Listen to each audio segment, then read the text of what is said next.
my screen, huh?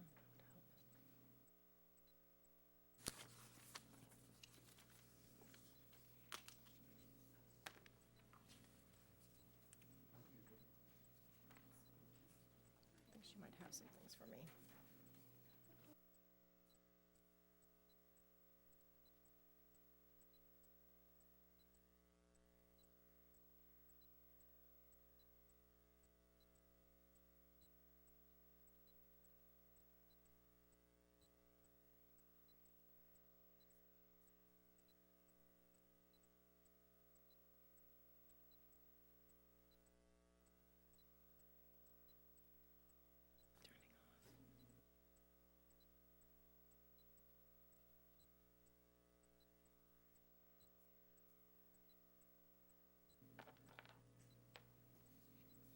Test.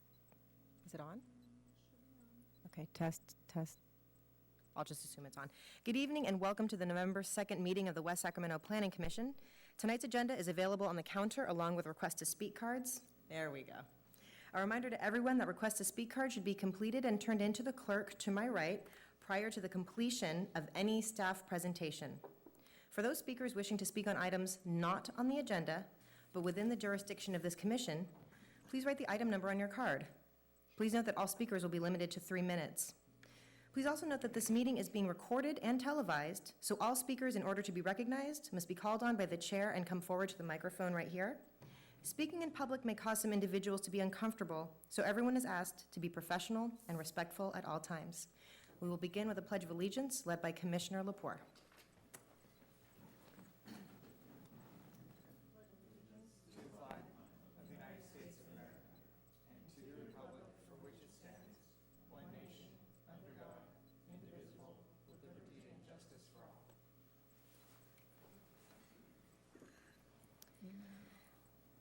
We'll start with general administrative functions. Item A, presentations on by the public on matters not on the agenda, but within the jurisdiction of the commission. The commission is prohibited by law from discussing issues not on the agenda brought to them at this time. And I currently see none. Is there anyone who would like to make any comments on an item not on the agenda? Seeing none, I'll move on to item B, correspondence and staff communications from the Planning Commission Secretary, Mr. Tilley. Yes, thank you very much, Chair Austin. A few items to note for you this evening. First of all, you should have 2 memos in front of you tonight, one from myself and one from Kathy regarding our loan item on the regular agenda tonight. One is for informational. The one for me is primarily informational, and then the second one is dealing with some changes to conditions, so we'd like to address that when we get to that item. And then secondly, there were 3 items at City Council last night that had been previously before the Planning Commission, so I wanted to report on those. First one was Ordinance 1717, which made, I think, the final changes to our municipal code related to cannabis. That was, first reading was approved on that last night, and so it'll go to second reading on November 15th. And similarly, they also took up first reading on ordinance for the development agreement with the CAFFCP folks on West Capitol Avenue. They also approved that one, and so that will go to second reading at November 15th also. And then probably most notably, they took up an appeal that was filed on the Planning Commission's decision regarding the non-conforming uses on South River Road, 1781 South River Road specifically. The council did vote unanimously, 3-0 last night, to grant that appeal, in which the net effect of that is they did reverse the decision of the Planning Commission on that matter. There was a lengthy hearing last night on that, probably close to 2 hours. And so if any of you were watched it last night or haven't done so, certainly the video stream will be up shortly. So we'll see where that one heads next. So that concludes my comments at this time. Thank you, Mr. Tilley. Moving on to item C, disclosure of our ex parte communications. Planning commissioners should disclose any communications they have had on the agenda items at this time. Just want to make a couple of notes. One is that over the last couple of planning commission meetings, I've asked for additional details on any ex parte communications to be disclosed at this time. In addition, last night at City Council expressed a desire to have just what I've described in much more detail in the type and quality and outcome of ex parte communications. So I'll go ahead and go first, and then I'll start to my left with Commissioner Liebig and continue down, moving to the right. So I had ex parte communications with the applicant for number 2. I asked information both from the applicant and then as well to be included in their presentation about outreach and responses they've had to community concerns. I've also asked them if they would like to provide information in their presentation about some of their process in identifying sites and whether, new construction versus acquisition rehab. So that's the type of communications, ex parte communications I've had for this evening. And so I'll turn to Commissioner Liebig for any disclosures. Thank you, Madam Chair. Yes, I actually have two. I received email from a parent at the existing Lighthouse Charter School in support of the project, which I responded to that I would take her comments into consideration. I've also had a phone conversation with a parent of a child at the school in Clarksburg who lives near the current school location, where we discussed any concerns regarding traffic and general support of the community surrounding that school. Great, thank you. Commissioner Vu. No communications. Vice Chair Sternfels.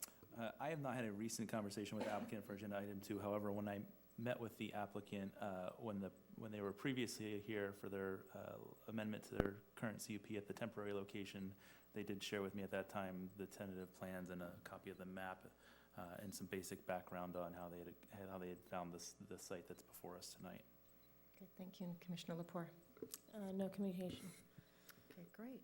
Moving on to consent agenda, consideration and approval of the minutes from the October 19th commission meeting. Motion to approve? I have a motion from Vice Chair Sternfels. I'll second. A second from Commissioner Liebig. All those in favor say aye. Aye. All opposed, nay. Any abstentions? Motion Abstain. carry. Oh, one abstention, thank you, and the motion carries. Moving on to item 2, public hearing regarding proposed conditional use permit for the Lighthouse Charter School located at 841 Bright Avenue and 1444 Hobson Avenue. I'll just remind folks that if they would like to make a comment, they need to complete a request to speak card and turn it into the clerk before the end of staff presentation. Ms. Allen. Good evening, Chair Austin and members of the Planning Commission. Can I have the next slide, Kate? The item before you is a conditional use permit for a charter school that is proposed to serve grades transitional kindergarten through 8th and is located at 841 Bright Avenue and 1444 Hobson Avenue on contiguous parcels of land. The site is approximately 4.2 acres in size and is surrounded on 3 sides by residential uses. The school, when it opens in the 2018-19 school year, is proposed to have approximately 300 students, and the student body size would increase to around 600 students by the 22-23 school year. Operating hours for the school are proposed to be 6:30 to 3:30 Monday through Friday, with after-school programs following that between 3:30 and 6. This is a site plan of the proposed school that shows their classrooms, multi-purpose building, parking areas along Bright and Hobson. It also shows the traffic circulation pattern for drop-off and pickup, which is located adjacent to the southern boundary with a turnaround area right around where the basketball courts are shown. So staff did prepare an environmental document for this project. They prepared an initial study, mitigated negative declaration. There were several areas of concern with mitigation measures drafted for them. The First, the biological resources. There are numerous heritage trees on the site, and an arborist report was prepared. This project previously, the site at least, had a tentative map application prepared for it, and at that time, they had done an arborist report detailing the trees on the site and noting the numerous heritage trees. And so the applicant's report was basically a follow-up on that report, which detailed the history of the trees. And the applicant's information actually stated that they plan on keeping any heritage trees which are in good health. And so mitigation measures were prepared that the applicant will work with the city's urban forest manager on any trees that, due to health, have to be removed, and keep with the city's municipal code their regulations in terms of tree removal. Another issue of concern had to do with noise. It is directly adjacent to residential, and particularly on the south side where there are some play areas. This was a concern. There was a noise study prepared for the project. One of the recommendations to come out of the noise study had to do with mitigation measures for mitigating the noise from the play area. That was addressed by the suggestion of a 6-foot-high masonry wall adjacent to the play area. That was added as a mitigation measure for the project. There was also discussion in the noise study regarding mitigation for construction noise while the project is being built. There were a few mitigation measures added for that, having to do with muffling equipment on the equipment, limiting the hours of construction to 7 a.m. to 7 p.m. Monday through Saturday, and also keeping a minimum distance of 100 feet from any residential to keep the noise down. Traffic was probably the issue that caused us most concern when we initially looked at the project.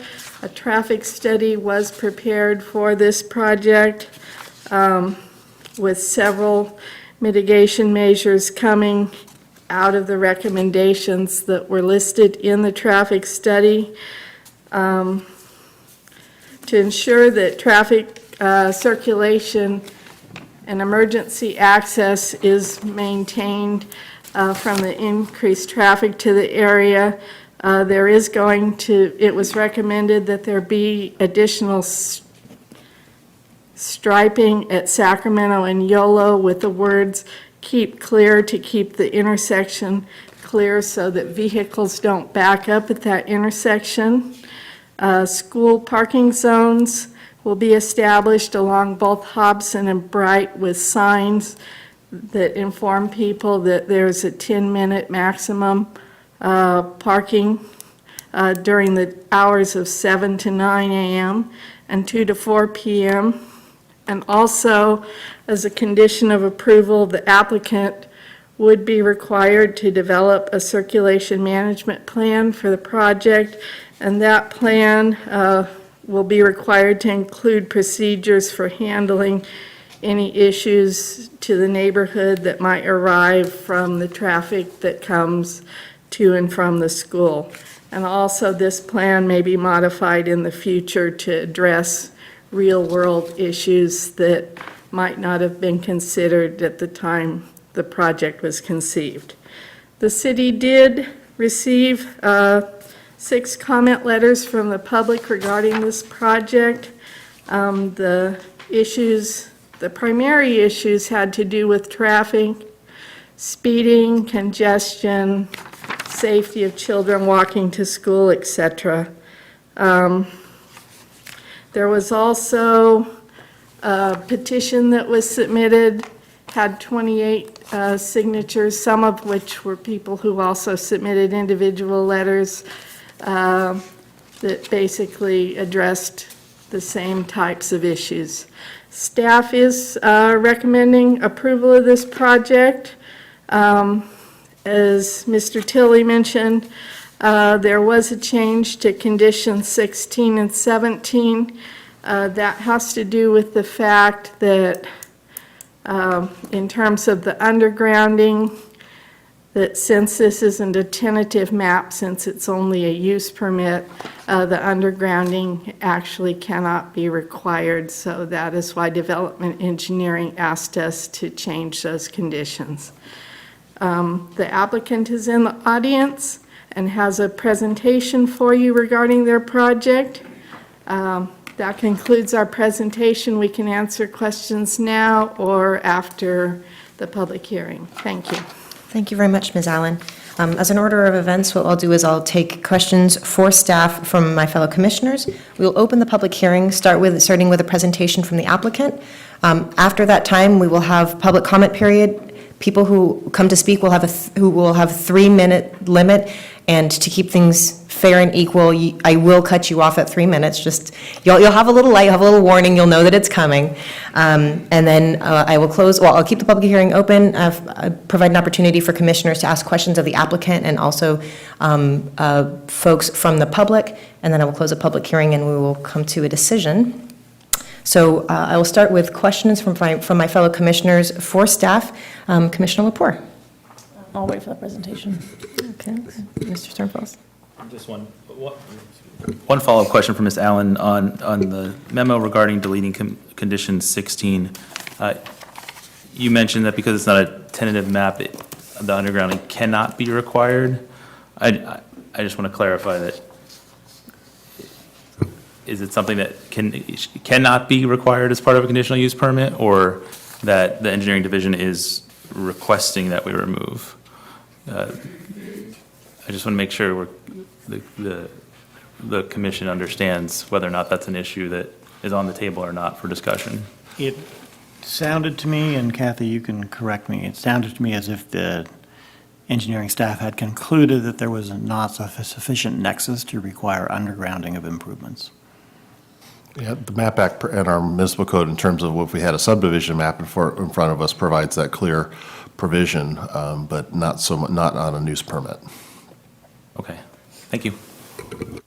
Thank you. Commissioner Vu? No questions yet. Okay, Commissioner Liebig? Yeah, one point of clarification. On the noise summary, I saw this, but it didn't dawn on me until you were actually reading it aloud what this means. Large bulldozers, loaders, and vibratory equipment maintains a distance of 100 feet from the nearest residences.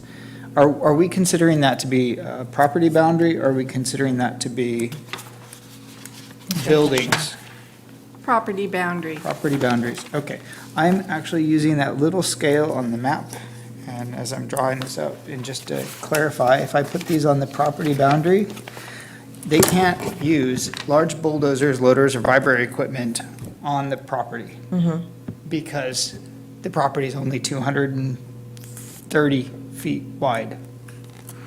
And so I just want to make sure that we consider that carefully as they're going to have to construct the site. So, that was all. It was kind of a question and a comment at the same point. So.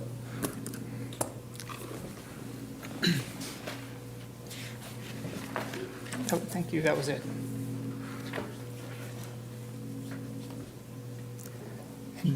Maybe we can hear the staff or for the presentation, and then staff can answer later, or?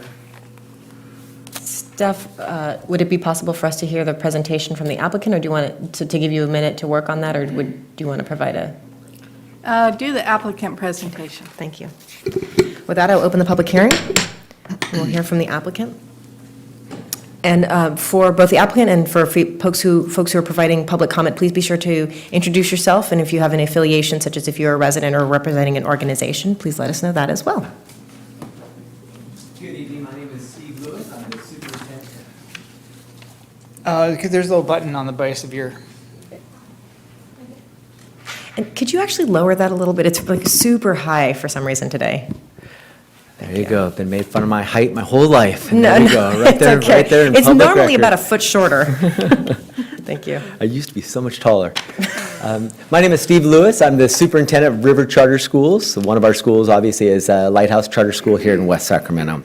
Good evening, Chair Austin, members of the commission. I'd like to thank you very much for this opportunity. And I've got a PowerPoint presentation I'd like to share. I assume you have that in front of you. I'd like to first start with what is Lighthouse Charter School. Number one, we are a public charter school that is striving to be an incubator for change in West Sacramento. We want to educate and engage students and families in a very non-traditional manner. We want to focus on our priority areas that are listed in our charter as art, music, and project-based learning.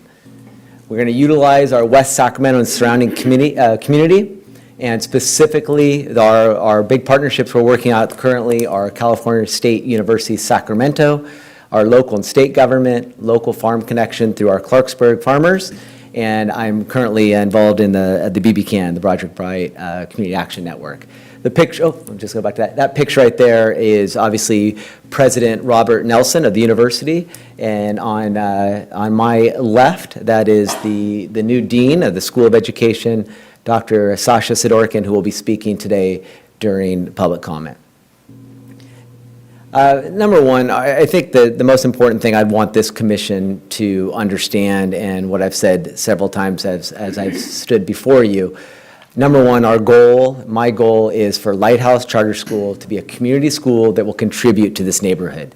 I'm fascinated with what's happening in West Sacramento, in particular this north area. I've had a total of 8 days in the last 14 months where I've been able to canvass and know this new community.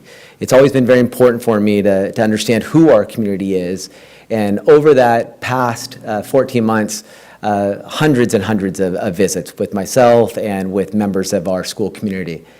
In the past 5 days, since receiving the petition, I was very curious to know what those concerns were. So in 5 days, over the past 3 weeks, I was able to canvass 103 homes, with 49 of those being personal contacts. The remaining 53% of those were families that I left flyers for to invite them to our second town hall meeting, which was last week, which was a pancake breakfast, where I led a question and answer period. I was very, very interested in understanding and meeting with the families that had signed the petition. More importantly, I want to introduce myself as the organization superintendent. The streets I visited are listed there for you. There's others that I will be continuing to visit. Obviously, the concerns that you spoke of, I've added a few of the comments that I received during my canvass efforts. Obviously, traffic, speeding, drinking, and late-night issues on empty lot, parking, and sound. Those were predominantly the concerns that I received during my visits through the community. 2 of 6 of those town hall meetings have been completed. My goal is to have 6 by May, and our last one was the hosted pancake breakfast. I've offered neighbors the option of additional meetings, asking, invite me to your homes, wherever it's easiest. We can meet on the land, Lanise's, other things like that. And I have had 1 meeting at Lanise's and hoping to have more. Community questions from this neighborhood outreach, one-to-one. Well, that's just had to add 1 goofy picture of me walking, and then some of our other community outreach efforts. But the questions that really reminded me just how important this public education is of who we are and what we are. I try to take quotes from some of the most popular comments I received. Number 1, people thought we were the new Holy Cross. Almost the majority of them thought we were a private school, asking what would it cost to attend your school. Spanish-speaking families that I met with were very confused on the project. I speak Spanish, and I was able to meet with a few of those that were on that petition that would like more information, so I'm hoping to also provide a town hall in Spanish about what our school will provide. They asked, how can they be involved in the school? Because my leading question during these walkthroughs in the neighborhood was, I want to be part of this neighborhood. I want you to feel part of the school. I want to be able to contribute. I want to include your voice. And a lot of those comments were all about, well, how could we be a better community because of you? And I wanted to know more about that. And that would answer a lot of those concerns about a vacant lot, speeding. 2 Fridays ago, I did stop by on Friday night at 7 o'clock because I was concerned and curious about the concerns I'd heard about speeding. It's pretty bad. And so Officer Marquez has been remarkable with West Sacramento Police. Talked to him, and one of the great things about adding a school to a neighborhood is concerns are really heard when a school principal or a staff member can comment on the speed when there are kids around. This leads to one of those things. I want to be very proactive with our community. Because traffic was the #1 concern, I worked with West Sacramento Police, and we held the first in this area to date in West Sacramento, traffic safety. So we had police officers attend prior to the start of the school year at our current campus, cross-guard training. And we're going to be able to use this training as we go to our new site, and we'll continue to use West Sacramento and being proactive and responsive to our families. Our commitment. We are committed to West Sacramento. That is my promise to this commission, to this city. Our outreach, our sponsorship, Bridgeway Play through BB Can, West Sac Chamber. Our Lighthouse students and families are extremely excited to be part of this community.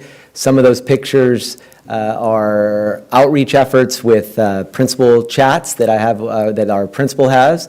There is the top right was community outreach during the one of our recent events, and then on the bottom left is our support of the Bridgeway Play and our sponsorship at the event they had last weekend. The top left, it's our annual Sacramento Christmas tree lighting. West Sacramento, we are featured every year. Our arts program, our music director leads our students on the main stage, and I'm always very excited about that. So I'd like to just kind of close and have the rest of the comments. Our CBO is going to kind of give a background about the project, and then Dean Sidorkin is going to talk a little bit during public comment about a very unique partnership that I've been working on for 4 years for this project, and it is the first in the area of a public school and a true partnership with a large university. So we'll talk a little bit about the partnership and what that's going to look like. Thank you.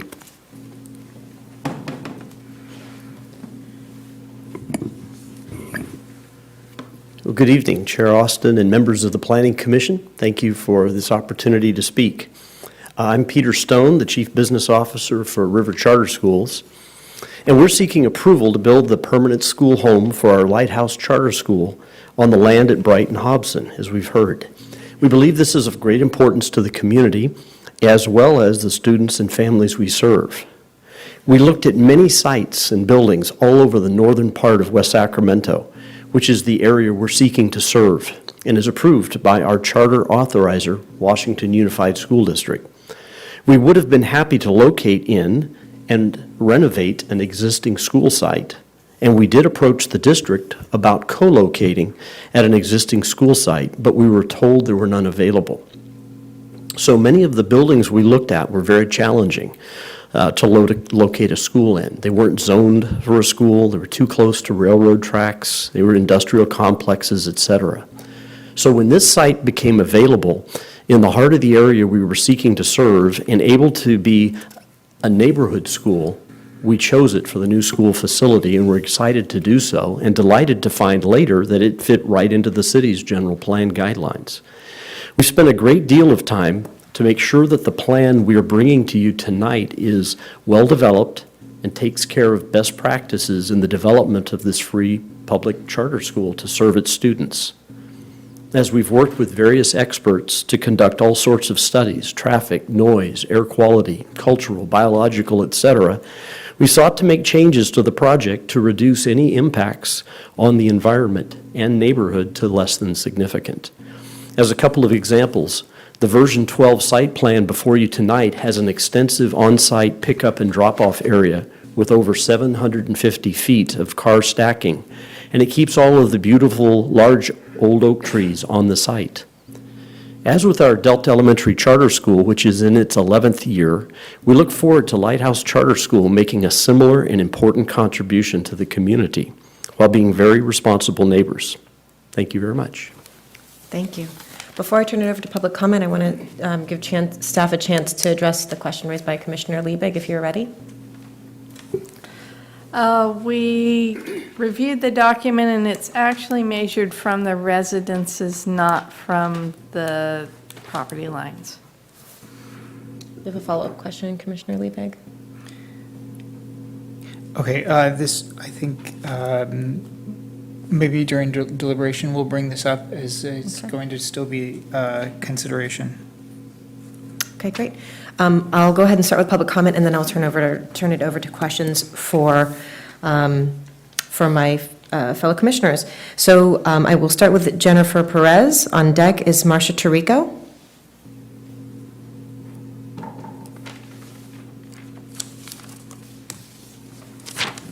Good evening, Madam Chair, Commissioners. My name is Jennifer Perez. I am a resident. My family actually owns, if you look at the map, from Building 11 to about Building 7. So there's 4 parcels that we own. 1 is an empty lot, and 3 are occupied houses. So my main concerns tonight are, I had 3. So traffic. I wasn't sure if you guys are familiar with the area, if you guys have driven in the area, but if you go down Hobson West towards, or right over Bright Avenue, there's a sharp turn.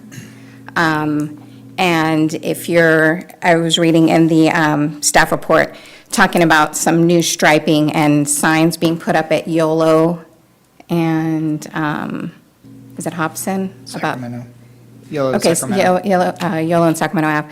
I don't know how much, what that would be worth, putting that in. But I am concerned about traffic being backed up on Hobson as you approach Bright Avenue because of that sharp turn.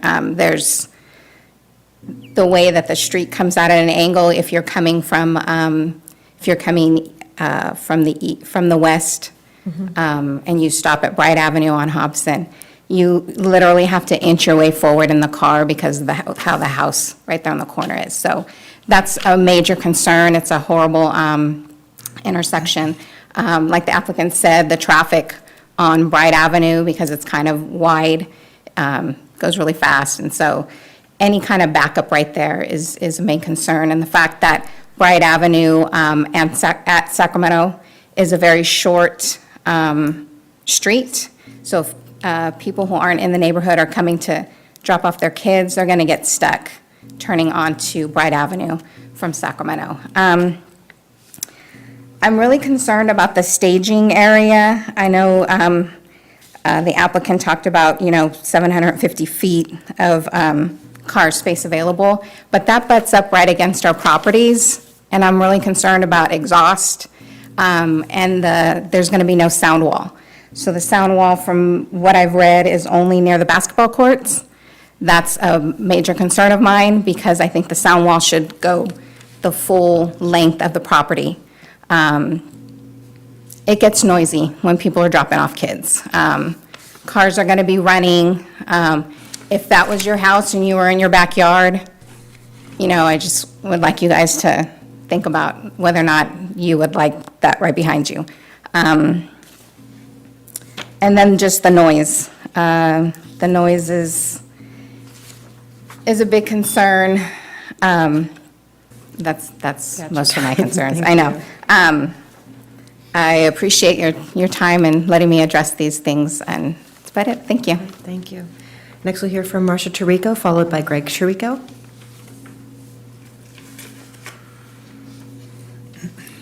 Good evening. My name is Marcia Tarico. I'm a resident on Hobson Avenue. I'm one of the individuals who sent an individual letter with concerns about the project. I'm also one of the individuals who went around to other neighbors in the area talking about the concerns and getting signatures. So I've spoken to Steve several times, so I'm very involved in this project. I am very concerned, as Jennifer said, about the traffic and the safety issue of that. But looking at your plan about parking, because there is very insufficient parking for the size, the school size we're looking at from 300 to 600 students. I don't imagine that all of those students are going to be in the neighborhood. I understood from reading that you're going to put parking, school parking, 10-minute parking along Hobson Avenue. And I've already experienced what it's like when we're blanketed with cars on groundbreaking day. I went over and observed for a little bit, and then I proceeded to go to the store. And it was very hard for me to get out of my driveway safely when there were cars bookend on each end of my driveway. I have a niece who comes to my house daily to drop off a little one and pick her up. So it's a safety issue for us. If you're going to put parking there, you may say 10 minutes, but I guarantee you, I worked at a school for 43 years, that isn't going to be necessarily followed. And that's for a time period of 2 hours in the morning and 2 hours in the afternoon. Didn't realize that was happening at all. I'm not happy with that aspect or solution to the parking problem. The other big thing, you've already addressed traffic. Jennifer's addressed traffic. So I'm going to ignore that one. But the big one for me and for the people living on Hobson Avenue, if you're going to put that school in, you have to put a sound wall in. You're having cars right behind our homes, stacked one after the other, idling. For how long? I don't know. Not every student exits the classroom at the same time. That's been my experience. Parents are left waiting. Parent at the beginning of the line has to wait. It backs everybody else up and it creates a big issue. Toxic fumes, not happy about. The other thing is All right, final thoughts, please. sound, Okay, thank you so much. okay? Next, we have Mr. Greg Tirico, followed by Mr. Sidorkin. Good evening. I'm a member of Carpenters Local 46. I've been a foreman or superintendent on a construction school site for at least a dozen sites. My sister has taught in public education for 40-plus years, so what we bring to the table is experience. I have three concerns, and my sister touched briefly on the sound wall. That sound wall needs to be the entire length of the homes. Imagine 30 feet from your back bedroom window. We have three bedrooms on the back side of a home that my parents built in 1964. My grandparents built a home next to that. We have been post-World War II. So we have been in that neighborhood for many years. Imagine 30 feet from your bedroom windows, cars stacked up, dropping off students or waiting to pick up students with radios, conversations, engine noise, vehicle exhaust, right outside your bedroom window. Not to mention people parked there looking into your backyards. We have pets. There's many dogs along this neighborhood. I'm a dog lover. I don't know about the people on the board here, but the agitation to our pets that are on the other side of the fence also. I mean, I hope you take that also into consideration. My sister's been in education for 40-plus years. She knows what a schoolyard sounds like. She knows what it sounds like when we're dropping off kids and picking up kids. We know what it's like having kids being picked up in front of your house, which you're proposing. Also, the construction start time. I'm looking at, I think it's great that you're keeping them 100 feet off of the property lines, heavy equipment, but construction start time in a residential area from 7 to 7, that's not common. I haven't experienced that. Typically, what we experience on school sites in residential neighborhood where we're trying to be good neighbors with the residents, the hours are from 8 a.m. to 6 p.m. That's what I typically see. I think I hear a lot of concerns about the beautiful oak trees, but I haven't heard concerns about the people that border this property. And I really think we need to listen to these folks. There are some longtime residences in the Perez's, the Taricos, the Connets who live next door to my sister. There's a lot of people that have vested in this community that didn't just move away. Thank you for your time. Great, thank you very much. Mr. Sidorkin, and on deck will be Lindsay Smith. Thank you. Good evening, everybody. I'm Sasha Sidorkin. I'm Dean of the College of Education at Sacramento State. I can't comment on parking and noise. I'd just like you to consider the other maybe benefits that the city and the neighborhood will get from this project. I'm speaking in support of it. We have entered the partnership with the charter school. It has sort of plans to develop. One of the parts of it is that we are thinking of opening kind of a branch of our diagnostic and consulting and counseling center on site of the school, which will serve not only the children of the school, but also anybody from the neighborhood. The kind of services that we usually provide on our campus center is diagnostics, testing, and all of it is provided at a deep discount, significantly lower than anything else. We're planning to bring our counseling and school psychology students and also student teacher on site. So the school has agreed to provide special space which would be constructed as a counseling center. We have a number of other ideas how we kind of try to create sort of space for innovation in that school with our help, with our participation. And it's not only for the benefit of that particular school. As you probably know, charter schools were designed or kind of thought as centers of innovation, and the idea was that they would then spread it onto other public schools. We also have very good relationship and number of collaboration with the Washington Unified District, so it's not in any way in competition or rather in addition to that.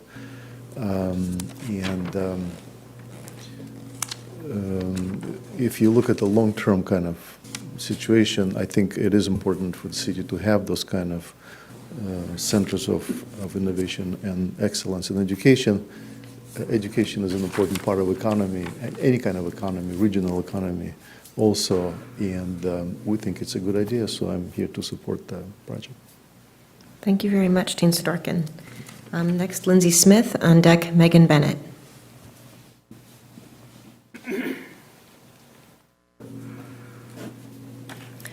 Good evening. My name is Lindsay Smith, and I have 3 children, all of whom currently attend Lighthouse Charter School. They are in 1st, 2nd, and 4th grade this year. I live in the Broderick neighborhood. We're about 6 blocks from the site of the new school, and my boys are so excited to be able to walk to school next year, so we'll be one less car.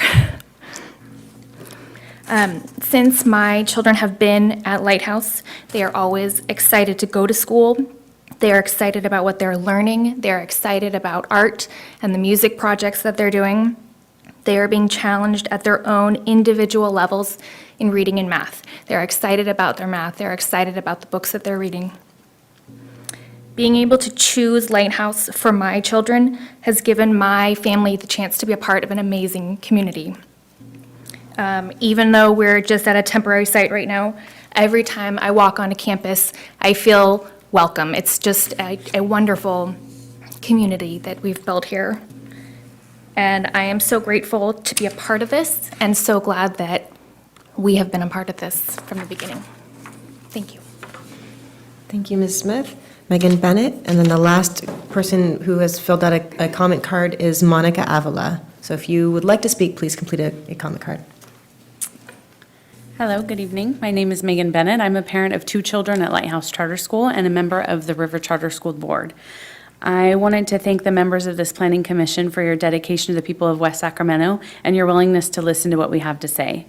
I know that you're required to let me speak, but you're not required to listen. And this commission has showed time and time again that our voices are heard. I'm sorry, I've gotten off track. And you've listened to the needs of our community, which means the world to my family, to allow Lighthouse Charter School to be a school choice here in West Sacramento. I thank you for your willingness to work with Lighthouse Charter School in our temporary location, your willingness to understand and believe that our families like mine, whose neighborhood school doesn't meet our needs, it's crucial we have our educational choice such as Lighthouse Charter School nearby. An educational choice that values positive atmosphere, project-based learning, art, music, and community partnership. Lighthouse Charter School moving to a new location will allow us to have a place, not only a place of our own, which we so badly need, but also allow our children to be exposed to the amazing diverse culture in which the Bright neighborhood holds. I truly believe that Lighthouse Charter School moving to the Bright neighborhood would only help with the movement West Sacramento is moving towards. The partnership with the community will be rich and beneficial to all. Thank you again. Thank you very much, Ms. Bennett. And Monica Avila.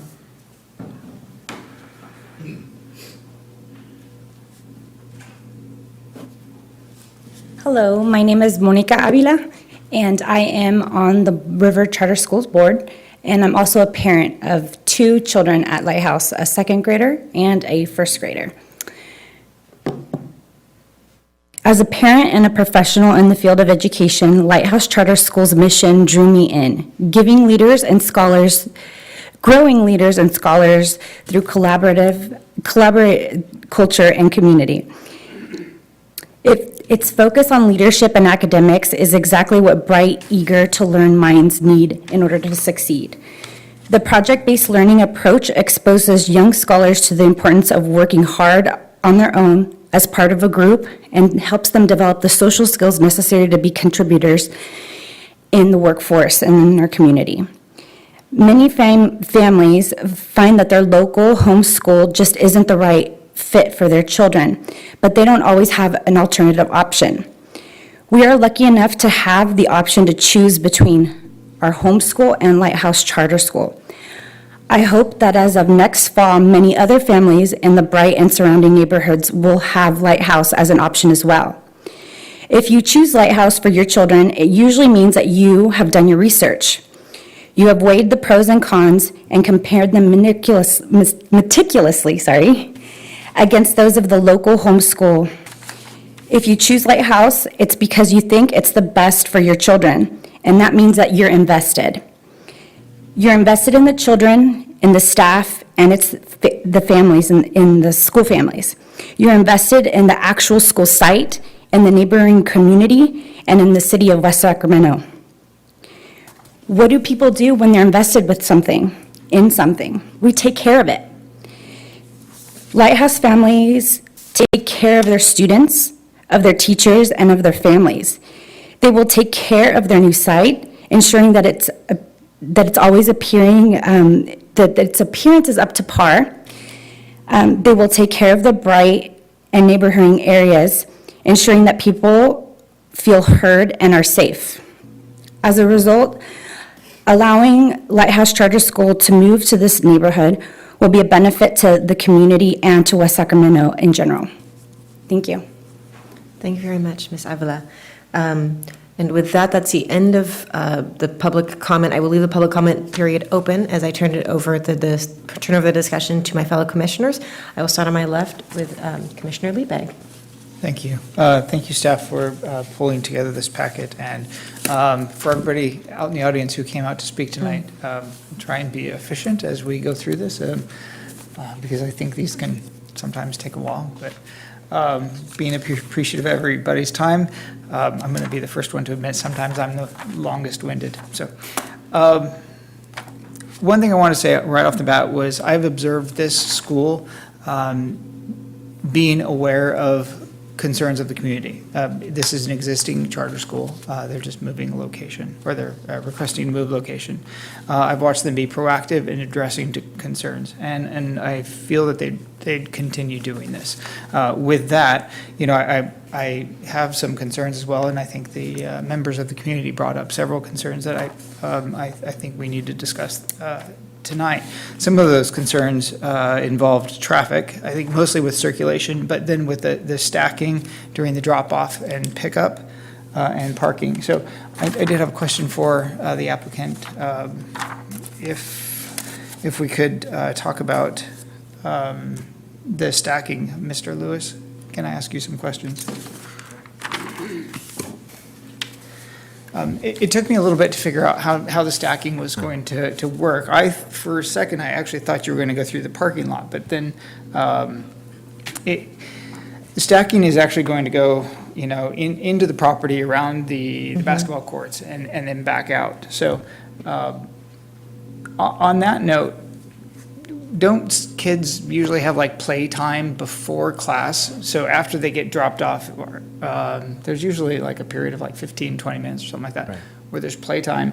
But these have cars going through the playtime area. How would you address that? Well, we are going to have we could have some staggered starts, but this would be a better question for our CBO, because he's our project manager, on how the flow would work. So Peter, why don't you come up here, and then I'll stand here and I might jump in on that second part of that question. Okay.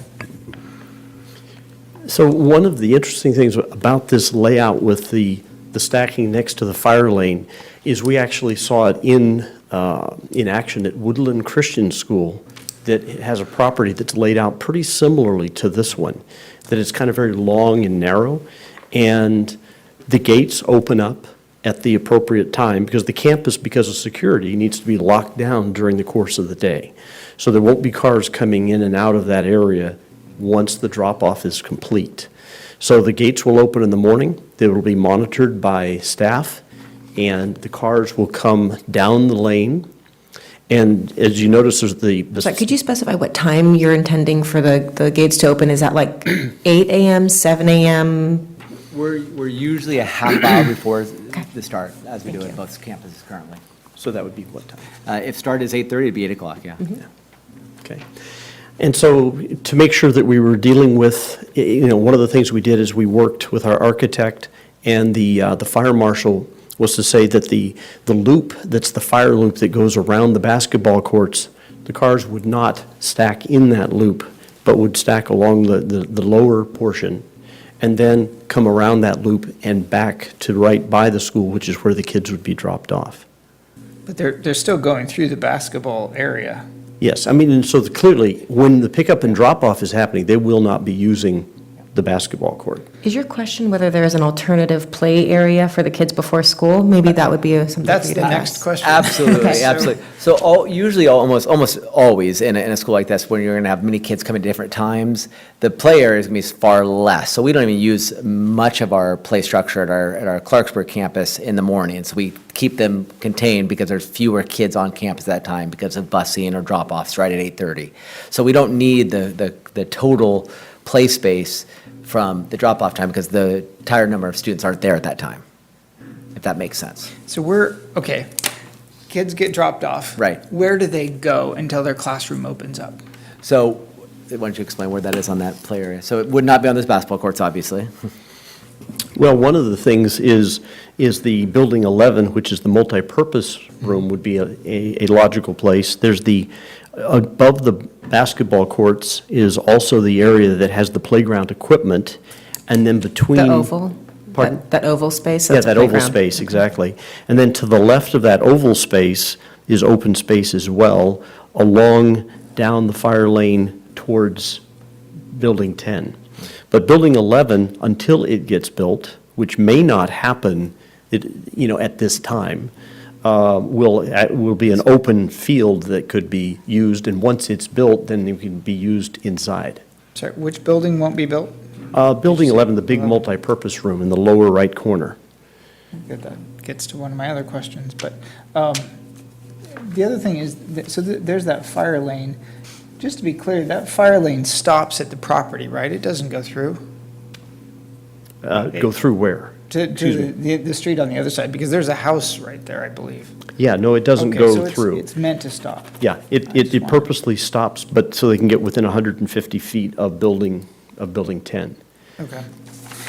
I know we started on traffic there, but I was also trying to answer some of my questions about generally where the kids go. If the cars are stacking on the larger paved playground area.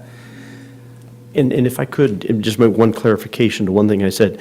The Building 11, our desire is to build it right away, but the most important thing is August 15th for the start of the next school year. So to ensure that we can build the school buildings that need to be there, that will come later, and just depends upon timing of funding and such.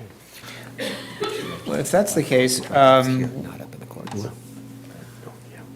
where would the kids be going for like lunches? I'm assuming that's in the gym. The same thing we do currently in our Clarksburg campus and on Lighthouse. It's an outdoor seating area, so we'll be doing that, and there's some shade structures and things like that that will be at that, if that's needed, if that's not ready at that start time. Okay. Much like we copied that idea from Westlake Charter, who just is completing their large new program, and their multipurpose room is not completed, so they've got an outdoor tented shaded structure for eating.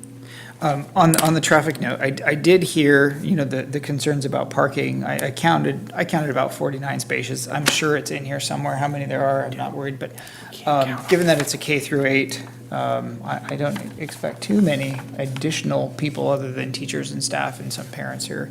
So I think there's quite a bit of parking, and then there's definitely ample space for the stacking, but I do believe the residents brought up a really good point with that sound wall, and the sound wall addressing many things, including the exhaust and then privacy along those homes. Can you indicate why you haven't proposed the sound wall along all of the residences along Hobson, which are the single-family residences? Well, what we did is, as I mentioned, we went and did air quality studies with qualified professionals, as well as the noise study that we did. And in both of those situations, we were seeking to meet, the standards that the city had and whatnot. And that's why the noise consultant basically said they wanted 40 feet beyond the basketball courts on either side of that, for that 6-foot high masonry fence wall. And along with the one other question that's really important to understand with that would be, or the response to one of the questions is, this is much more of a neighborhood school. For River Charter Schools, this is truly our first neighborhood school. So when we do our neighborhood canvassing, we realize this is the first campus where the majority of our children will be walking. So that was another thing that did not concern us with the parking as much, or the issues around sound or exhaust contamination, based on the fact that we have many more walkers. And that was something that came from the community when we wrote our original petition, was. But your students currently come from all over the city. Currently, right, because we don't have a neighborhood school. So our Clarksburg campus obviously is very rural, and is majority of the children are commuting there, and our Lighthouse campus as well. I'll be honest, out of all the issues that I heard tonight,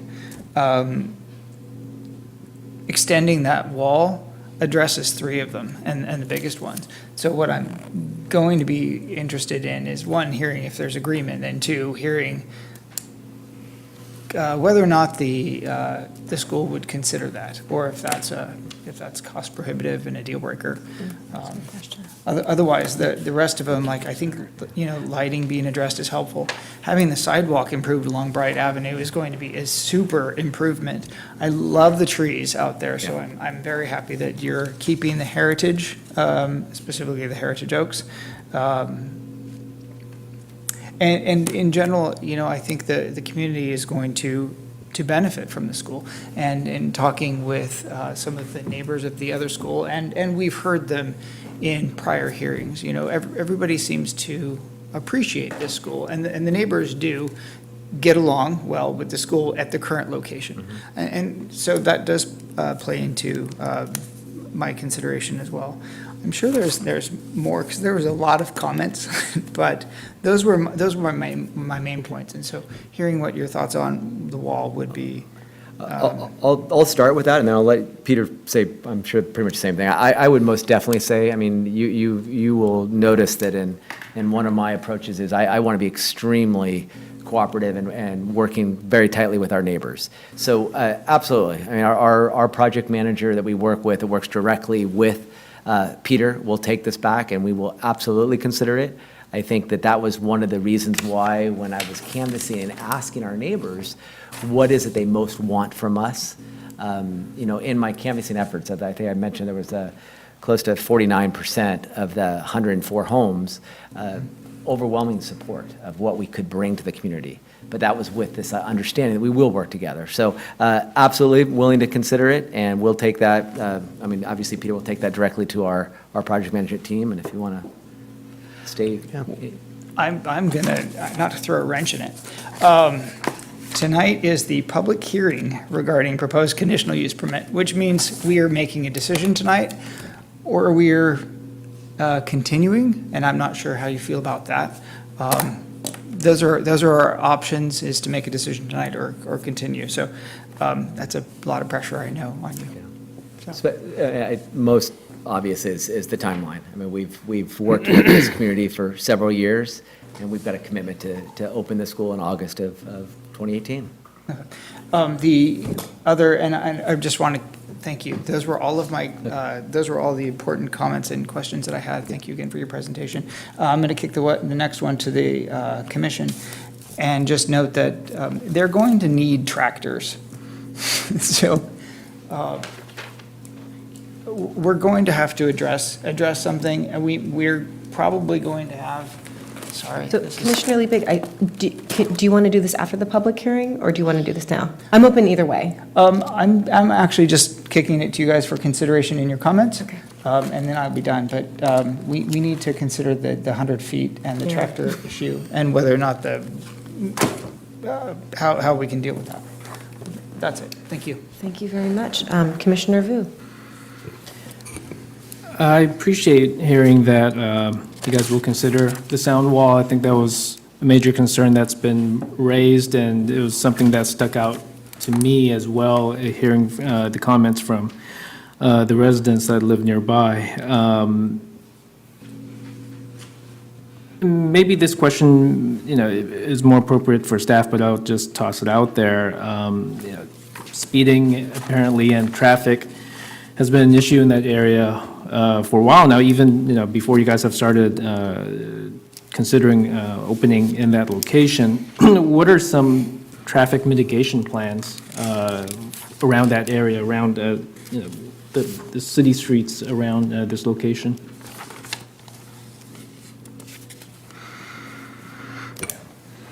Yeah, unfortunately, we don't have our transportation folks here tonight. We were anticipating that. The traffic work that's been done for the project does identify various improvements, which does include extending sidewalks, trying to make it easier for both kids and adults to be able to walk to the facility. I think part of the speeding, if there are indeed speeding issues out there, if those are happening, especially in the evening, that's beyond when the school is going to be there. But also introducing, a new land use in here, one that will be, there's no doubt that it will be fairly busy during the drop-off hours, may actually help on some level if there are speeding issues and other matters like that, because you're introducing, this new use that will definitely have a draw at a specific time. We'll be looking for additional striping, as it's identified in the environmental document, to try to make this not unlike other schools we have in our community, which are typically in residential areas. And we were looking at Google Maps, earlier today, and virtually all of the schools in our city are either immediately adjacent to residential or directly across the street from residential. This is one of the first charter schools we have seen that is going into a neighborhood rather than, we have a couple out in Southport Industrial Park, and then a few others, other facilities that are definitely not walkable because they aren't anywhere close to neighborhoods. So even though it's a charter school, we're really looking at it, and it is perhaps more analogous to a traditional neighborhood school. rather than some of the charter schools we have seen that have gone into like office buildings, which we do have a few. I think, the applicant just mentioned that they envisioned this being, because it is a community school, a lot of students walking. And if there are as many speeding and traffic challenges, then student safety is definitely a concern. Another question I have is, how will the applicant accommodate the growth of, estimating 300, eventually growing to 600 students? How will the school be able to accommodate all of those additional students with the staging area being, you're not going to be able to expand that staging area, once it's built, and, parking, and how will you be able to accommodate that growth?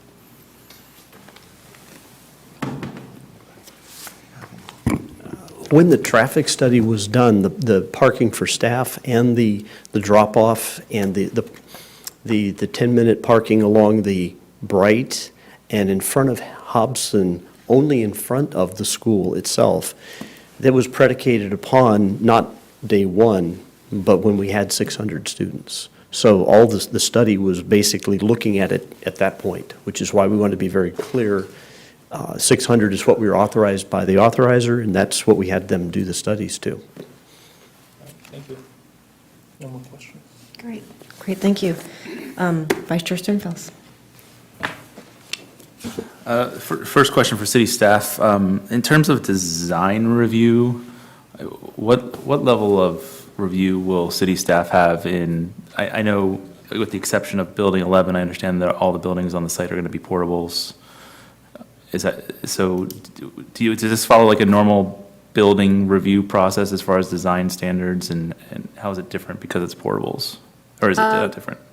There's no formal design review process in this portion of the city like there is in the Washington area or in some portions of Southport. So the buildings will just get reviewed as part of the building plan check process. There's no specific design criteria, though, on what they need to look like. Yeah, but they will need to be on permanent foundations, connected to utilities in the conventional manner, with all the normal site improvements that we would expect in terms of, landscaping in the parking lots, meeting our required, setbacks for the residential zone, things of that nature. And then a few questions for the applicant, and I'll preface them with, I went out and spent about a half hour at the site last Friday, around 3 o'clock, which would be around the time you guys would be letting out for school, because I wanted to see what the traffic was like at that time. And it came in spurts, but there was definitely some spurts, and there was definitely some cars driving faster than I would have liked to have seen. And I totally understand the concerns around that corner, that one corner in particular, and how difficult it would be to turn out. So that said, I mean, from a traffic standpoint, if you guys might come up, because I probably have a few questions for you. How do you see it working? Because I know we've talked a lot about the in and out at your current location and concerns that neighbors had from just backing up their driveways and making, so what will be the same and maybe what will need to change from a parking perspective? I think one of the most important suggestion I received from city staff was to look at some of the schools out in Roseville that had a traffic plan, because I wanted to mimic what that would look like. And so I worked with Officer Marquez on exactly understanding what would that look like. We have our traffic study, we understand that there are some current issues, but I most importantly wanted to know how would the traffic plan and our new staffing improve safety of our kids. So around that area you're speaking out where the speeding is, and what I've been seeing, and everywhere I've been, and almost any school I've ever been, the actual having of staff trained, cross-guard staff and things like that is what made the biggest difference. So I'm very confident that we can address that just by, cones, staffing, and things like that. Okay. And then just to clarify, so the 10-minute parking that came up tonight, because I missed I missed that somewhere along the way. Is that only along the portion of the property that the school owns? Yes. And, I mean, so how many, And how actually close to the corner do you really have on Hobson? I mean, like 2 cars worth of room, or? No, no, that's actually, if you look at the map there, you can see the parking inside. You can Yep. kind of get each one of those stalls, you can, Right, but you said there's like a 10-minute street parking too, right? well. Or did I So misunderstand? when we worked with the city traffic engineer, what they proposed and has been incorporated into the plan is to take the entire perimeter in front of our property on Hobson and Bright and put up 10-minute parking from 7 to 9 and from 3 to 4, 2 to 4. And that's primarily so that those parents who may want to walk their kindergarten and TK kids into the campus, as long as it's available there, they could park there, walk their kids in, and come back out. Those are the spots on the street, Yes, right? And so exactly. would they have city signs? Yes, Staff saying 10-minute parking during those hours? yes, that was the plan. Yeah, but we'd have to sign that properly so that it's enforceable by the police. And any idea on how many additional available spots that creates? Because, I mean, look, you have an entrance and exit, and then you probably have, 20 feet from the curbs on the corner where you can't park just for visibility. Yeah, I think the key is that it also it encourages turnover, so that, multiple people can use it, especially if they are talking about a staggered start, for the different grades. It works, that way. I mean, the number of spaces sort of are what they are, but this is the way it's more about how they're being managed. Because, the frontage is what it is. Do we have any other areas in town where we have like a limited windows in which we allow people to park for short periods of time? Like, I can't think of anywhere else I've parked where we say only from 7 to 9 and 2 to 4 you can park here for 10 minutes, but the rest of the day you can park wherever you want. We're moving in that direction in more and more locations, trying to be a little more, scientific about, parking management, on street. We've obviously, up until recently, we didn't even have meters, and now we have, meters in some portions, of our community. So it's part of the overall parking management, scheme that, we need, the city is moving into as it grows and, starts to urbanize. Yeah, it's a unique solution. I feel like it's so unique that it may be difficult for folks using it to understand when they're allowed to be there and when they're not for more than 10 minutes, but I'm sure it'll be a trial and error thing. Another question I had for the applicant, can you talk a little bit more about Building 11? Because tonight was the first I'd heard that Building 11 wouldn't be built at the same time the rest of the facility is, and that kind of bothers me. Okay. And I think in your report, there's actually more than one building that you may phase in, so if you could mention that as well. Okay. What we're trying to ensure, because on day one, we have 300 students. So we're trying to figure out how best to make sure that we open August 15th to accommodate the students that'll be there. So we've talked with, as we meet weekly now with the whole construction team, the general contractor, architect, and everyone, we're talking about, and also we're talking about constructing this in the winter. A lot of it. But one of the key elements is these pre-manufactured buildings. We just were down in Manteca. They'll all be built all the buildings 1 through 10 will be built in Manteca starting in February. So they will be built, and they'll be built in an order, and we have the foundations laid, and then they will actually bring them up, and we will set them in place in a specific order. Depending upon what the whole construction management process looks like, we've been talking about, it didn't have to have them complete buildings 9 and 10, for example, for August 15th. So if that would help guarantee that we get the other 8, then we could say, if it's October, if it's November, that would not be a problem. The same for Building 11. We are going to be incurring a lot of extraordinary costs because we're in a very tight construction market right now. Materials are going up dramatically, and labor is going up dramatically.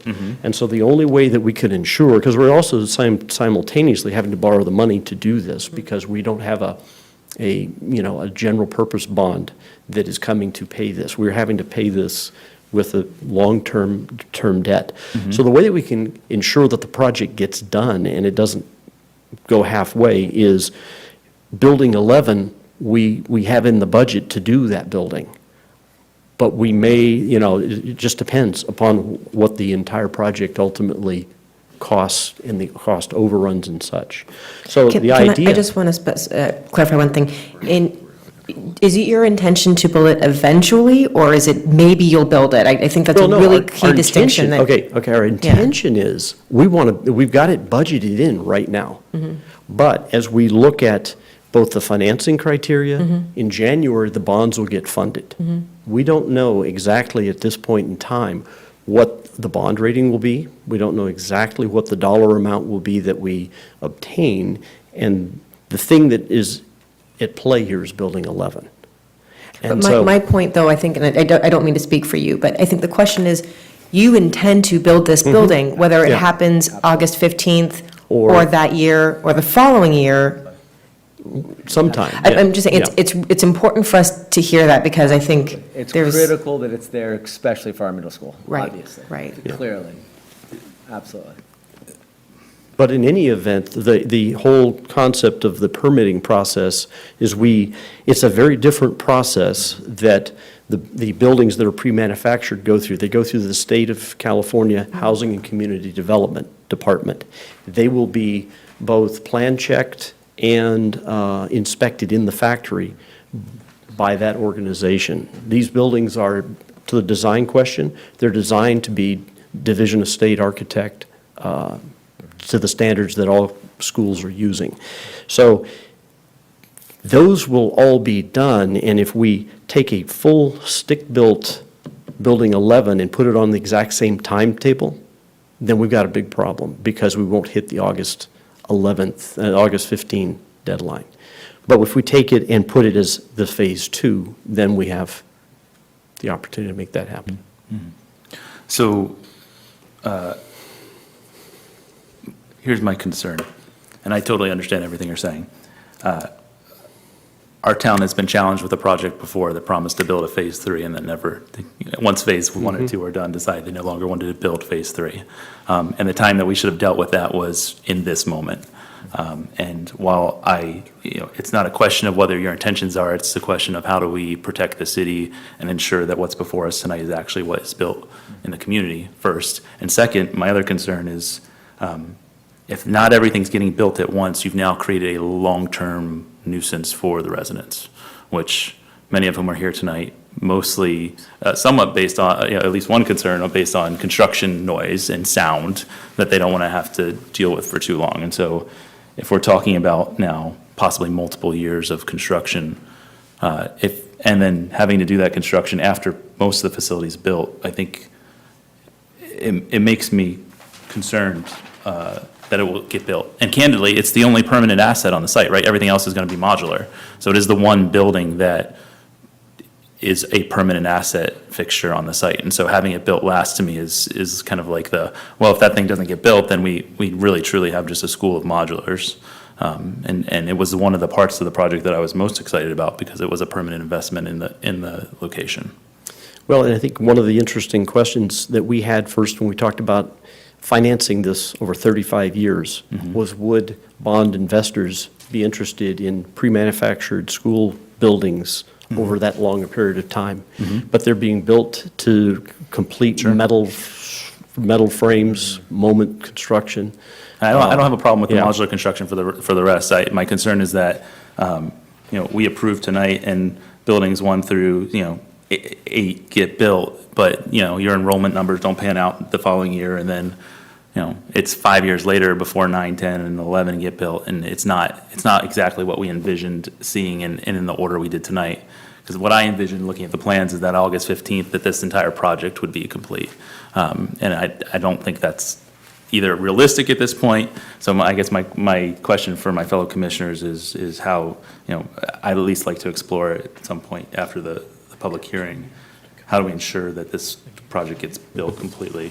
And I know we can discuss that. Maybe it's not the will of everyone, but it's certainly something I'm interested in ensuring that Madam Chairman, if I could make one point. Yes, please. I do want to point out that under your municipal code, Any use permit applicant has 2 years to commence the use.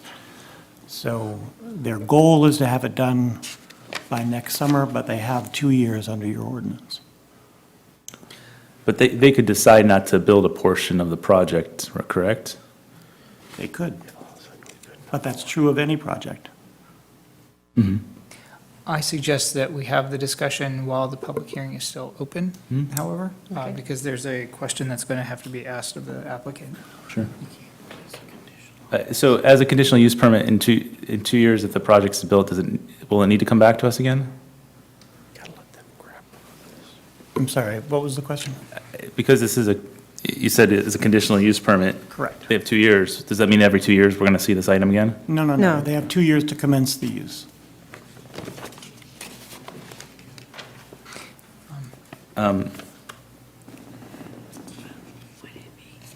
So maybe I'll give folks a second to think about that. The other 3 things I wanted to address is that I fully agree with Commissioner Liebig on the sound wall. I think the right thing to do for the residents, particularly along Hobson, is that it goes all the way across. One could also make the argument that it should be in other areas too, and I'm a little unclear about the consistency of the fencing around the entire property. It seems in some areas you've got ornamental fencing, other areas you have chain link fencing, other areas you're gonna have a wall. And I realize that, a lot of it's existing that you're taking advantage of, but the area along the driveway in particular, because you're gonna have cars stacked there, I think it's appropriate that there's a concrete barrier wall along the entire length there. And so I'm gonna advocate for that to be added as a condition of approval tonight. The final thing, and I'd like a little bit of feedback from the applicant on, was the comment made by Mr. Tirico regarding the hours of operation for the construction. And if you could speak to, is there a major difference in you meeting your timelines from a 7 to 7 or 7:30 to 7:30 versus a 8 to 6? And that timeline was not one that we put on there. I think that was just the general timeline that the city put on. We don't know at this point exactly when the various contractors would be working, because there is such a small window to try and get it all done by August 15th. So, So is it a deal breaker for the project if we move that? I'm actually concerned about moving that to 8, and I do understand, I have construction around my house as well. Part of the reason that contractors like to start so early is we have a heat issue in the summertime, and this group is going to be constructing these buildings in the middle of the summer, which is why they like to start early. They prefer to start earlier, and I'm totally opposed to that.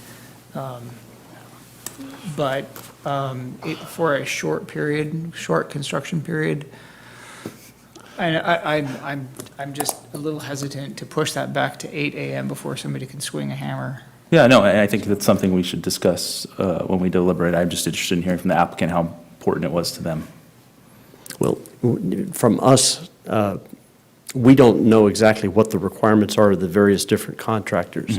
And so I can't necessarily speak to that, except for the fact that we'd prefer not to limit them to being able, just because it's 7 to 7, I don't think one contractor is going to be working 12 hours. I think typically they want to start earlier, and they'll be done at 2 or 3 or 4 or whatever.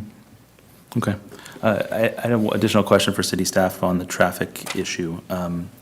And I know you don't have your traffic person here, so I understand it may be challenging to answer. But, so my concern from sitting at the site was not necessarily folks turning off of Sacramento and into the school site.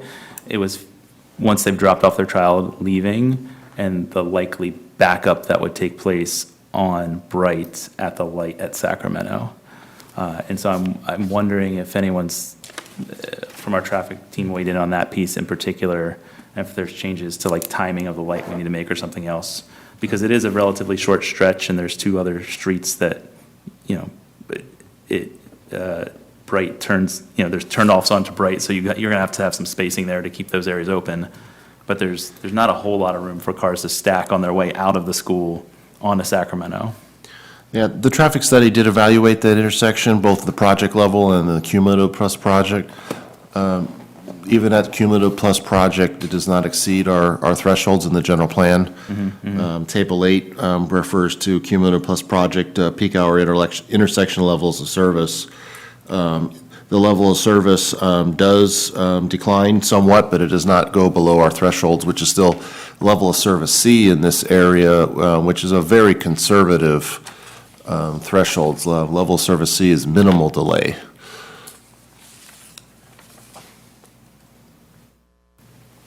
Final note, and this is maybe more of a note to the applicant.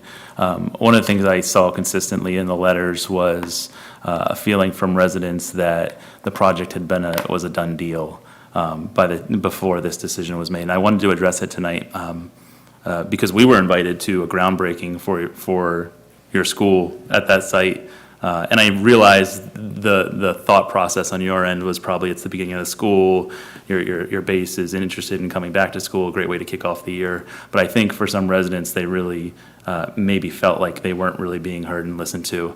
And I know that you guys have been great in the community that you're in now, and I'm sure that you will do well there. But I want to address it because I think it was an important point. It wasn't something that came up tonight in the testimony, but it did in the letters. And I think it may be an unintentional misstep in some ways in making sure that the community outreach was just as important as the excitement building within the school base. I can't speak, share with you how important that is. But I know you guys get it, and moving forward that you're going to be good neighbors. I'm a huge proponent of your school and what you guys believe in and how you deliver and the services that you're providing to children in our community. And in concept, I love the location, but there's also a lot of challenges with the location. And the difference between this and a school site built in Southport is when someone bought their home in Southport, they knew there was going to be a school site there if it hadn't been built yet. And in this location, you've got residents who have been there for generations who, are now realizing there's going to be a school in their backyard. And it's not necessarily the idea of the school. I think it's a lot of the externalities that come with it that are the challenge. It's the traffic, it's the noise, it's the additional cars in the area. And so I think the willingness to work on resolving some of those things on the onset is really important. Again, I'm gonna be a proponent for adding a sound wall as a condition of approval tonight, and anything else that our colleagues have around the traffic issue that we can do to make that work the best way possible. And I know you guys have put a lot of thought in it too. It's not like you haven't. But it is going to be a big change for folks who are living in that community every day. But it's also going to come with some benefits, I think, to the community. And, some of the concerns in the letter that we received, I had trouble understanding because I think they were largely based on folks inappropriately using the site that you're going to build on. Agreed. And once that building takes place, you're going to have a school site there and no one's going to have access to it when it's closed. And a lot of that, the poor conduct, the inappropriate conduct that was taking place back there will end, and some folks will need to find somewhere else to go. And so, to me, there's some benefits there too. But it's all about finding that happy place where everyone's working together. And I feel like you guys are on the right road to getting there. But you're probably going to hear a little pushing from us tonight on things to make that better too. So, thanks for the long time I took to get through all that. Commissioner Lepore. Thanks. I know we have a lot still to discuss, so I'll be brief in my comments. Overall, I think I'm supportive of the mission, obviously, of the school. Art and music is getting cut from public schools all the time, and I think it's really important that that's one of your missions.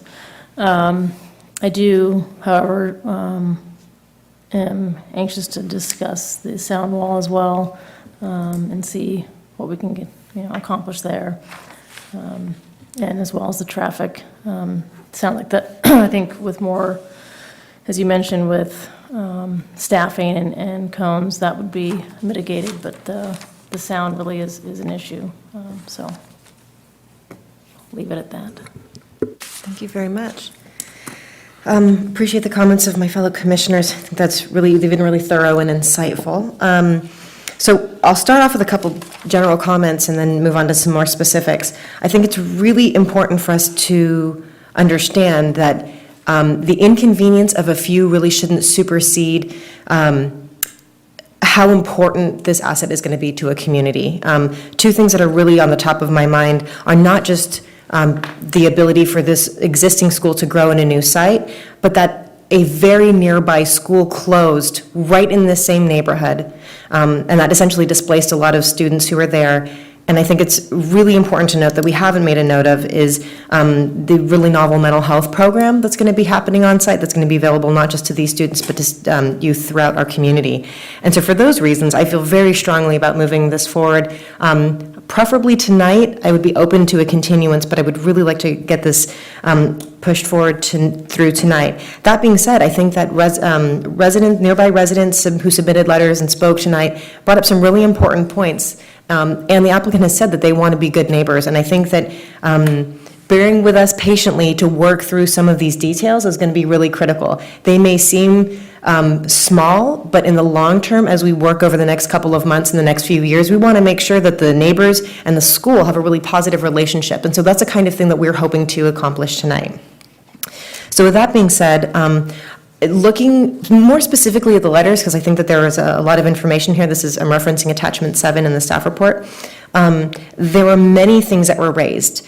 What I also want to be cognizant of is what is the responsibility of the city versus what is the responsibility of the applicant. I think a lot of very valid concerns are raised that really should not necessarily be the responsibility of the applicant. They are things that we need to address. I'd like to make a side note for city staff that there have been quite a few active transportation and parking issues that have come up around the city recently, and I'm hoping that sometime in the next calendar year, January, maybe February, we can get a report back from transportation staff about kind of the plans moving forward. I think, I'll just speak for myself, but I imagine my fellow commissioners are getting questions as well about some of the changes in what the long-term plan is throughout our city. So I do think that issues of parking and traffic and striping we have a lot of new issues in our city, but I don't want one applicant to have to bear the burden of some of these concerns and criticisms when really it's something that we need to look at comprehensively at our city. So that being said, I will echo some of the concerns of my fellow commissioners.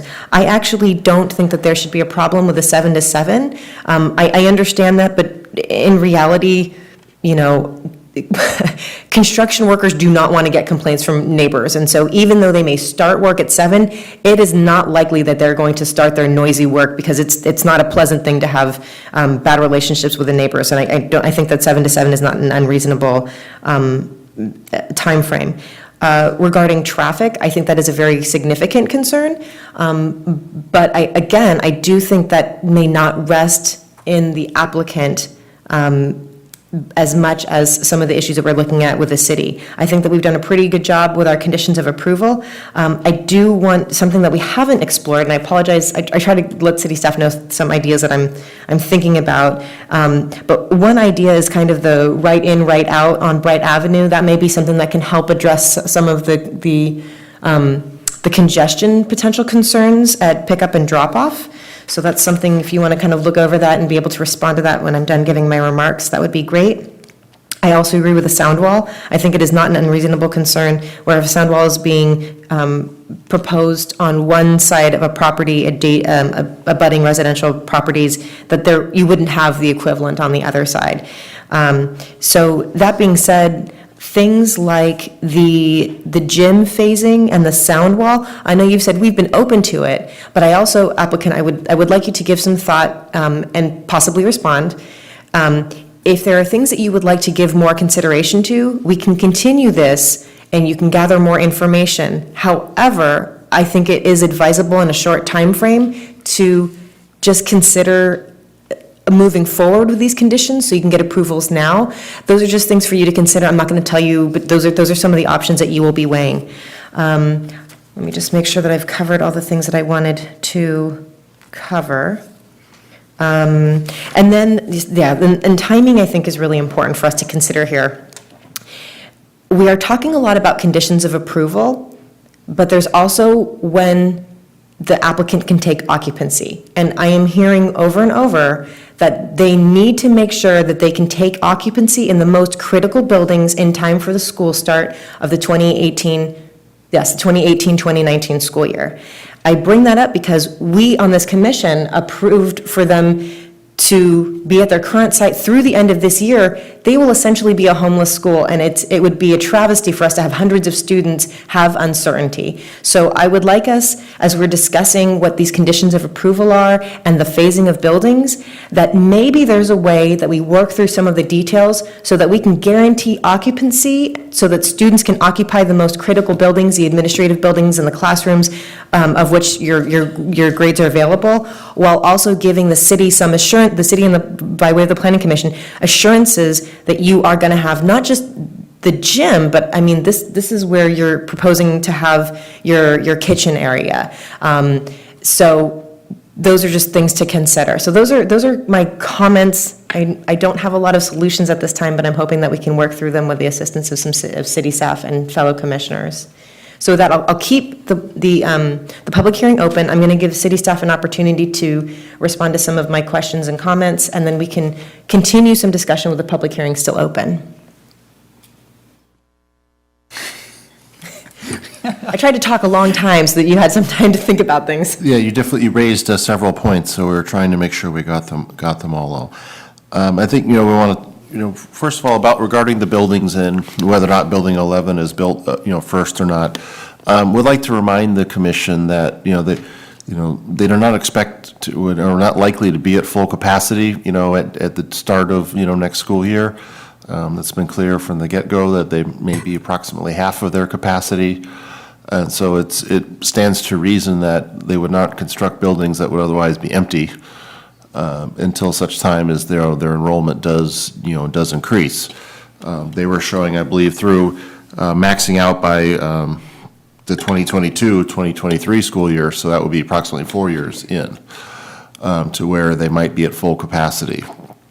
It's certainly conceivable that they would build the buildings that they expect to need for their current enrollment. And since they already operate the school over on Park Boulevard neighborhood, I would expect they would have a good handle on what their at least initial enrollment would be for this facility. The construction hours of operation, 7 to 7 is typical for us and what we put in our mitigation plans for construction.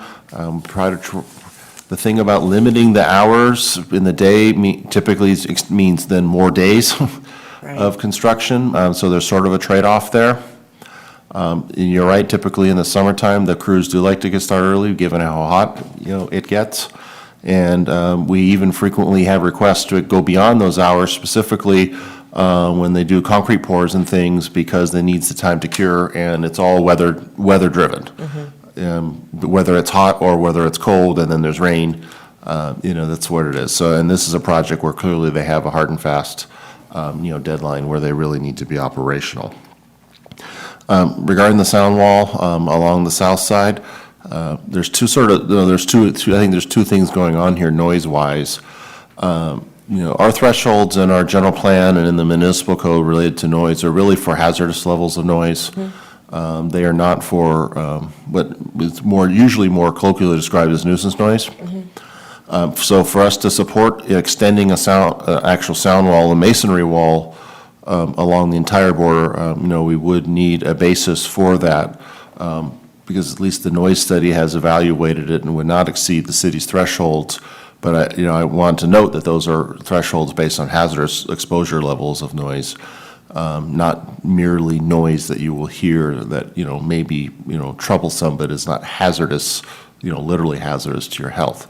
And there are also other options that we have seen over the years for sound, and there are tight board fences, things like that are effective for sound and also visual, but perhaps may not be quite as expensive, as masonry. And then, the traffic, this is, certainly is an older area of town. We will have to do a Safe Routes to School project here. We are working on bike lane closures, sidewalk projects and other things to help close gaps, citywide. You may have seen some evidence of that around town, especially some of the striping that's in the ground. We've been doing quite a bit of that along the ATP. Much of that is grant funded, and we're doing it as we go. Certainly an area with a school, school in it, would hopefully could move close to, at least close to the top of the list to help close some of those gaps where we obviously have a big draw, and we're hoping that as many people can bike and walk, to a school as possible. Traffic-wise, they have included various mitigation measures here. These are primarily to help with circulation. The traffic analysis not exceeding any of our thresholds for intersections and roadway segments. But no one can pretend that it will not be busy out there during school drop-off. I should note if I'm base it on other schools around this school, and enrollment is about half the size of what Bridgeway Island has currently, and probably about 60 to 70% of what it says at Stonegate Elementary is an example. Schools at least I'm most familiar with in terms of their day-to-day operations. And also, we also know there had been a school, right around the corner here, that peak enrollment, Kathy, was what, about 300 in peak? 250. To 250 or so at Holy Cross, which, had been out there for many years. And so this neighborhood has had, experience with a school and a busy school. And it's also a neighborhood that is, very busy on weekends based on all the sport activities at Alice Norman, the softball fields, and also at Bright Park. Having spent a lot of time up there now on the weekends on soccer day, it's busy, there's no doubt about it. And you're parking 3 or 4 blocks away sometimes. And, that's even in the morning. Can I ask a follow-up question? Because I think you might need to give this some thought. I really appreciate that you brought up that a sound wall, a masonry wall has some significant costs attached to it, and that may be a consideration for the applicant. So maybe there's an alternative approach that we can include and entertain as a possible condition of approval, whether it's like a wall with sound attenuating qualities, or some other thing that might be something for the city attorney to weigh in on, but something that would not require specifically a quote-unquote sound wall, but something that references, addresses some of the concerns that the commission has brought up. Well, yeah, what we would want to do in that scenario, rather than specify the type of construction now, we would want to specify what goals we're trying to achieve with that wall. And there could be possibly, multiple ways to, get to what the goal is. Certainly the easiest goal to achieve would be something that's, not visually, see-through. So you're talking about some type of solid application. If we are still looking at some level of sound attenuation, there are tight board fences that we have done a little softer approach than a masonry wall. There's the green walls, where you use more of a vegetative solution. So I'm certain we could craft a condition that would provide for some level of, fencing in the general sense. If you would provide us, what are your objectives, for that fence? What are you trying to achieve by having that in that? And we want to be clear as to, where that would actually be. It sounds like we're primarily talking about adjacent to the residences on the south side of the project. So there'd be some distance of additional solid fencing of some sort along there. Sounds like what is the desire of the commission. We would like you to articulate what your goals would be for that fencing in that area.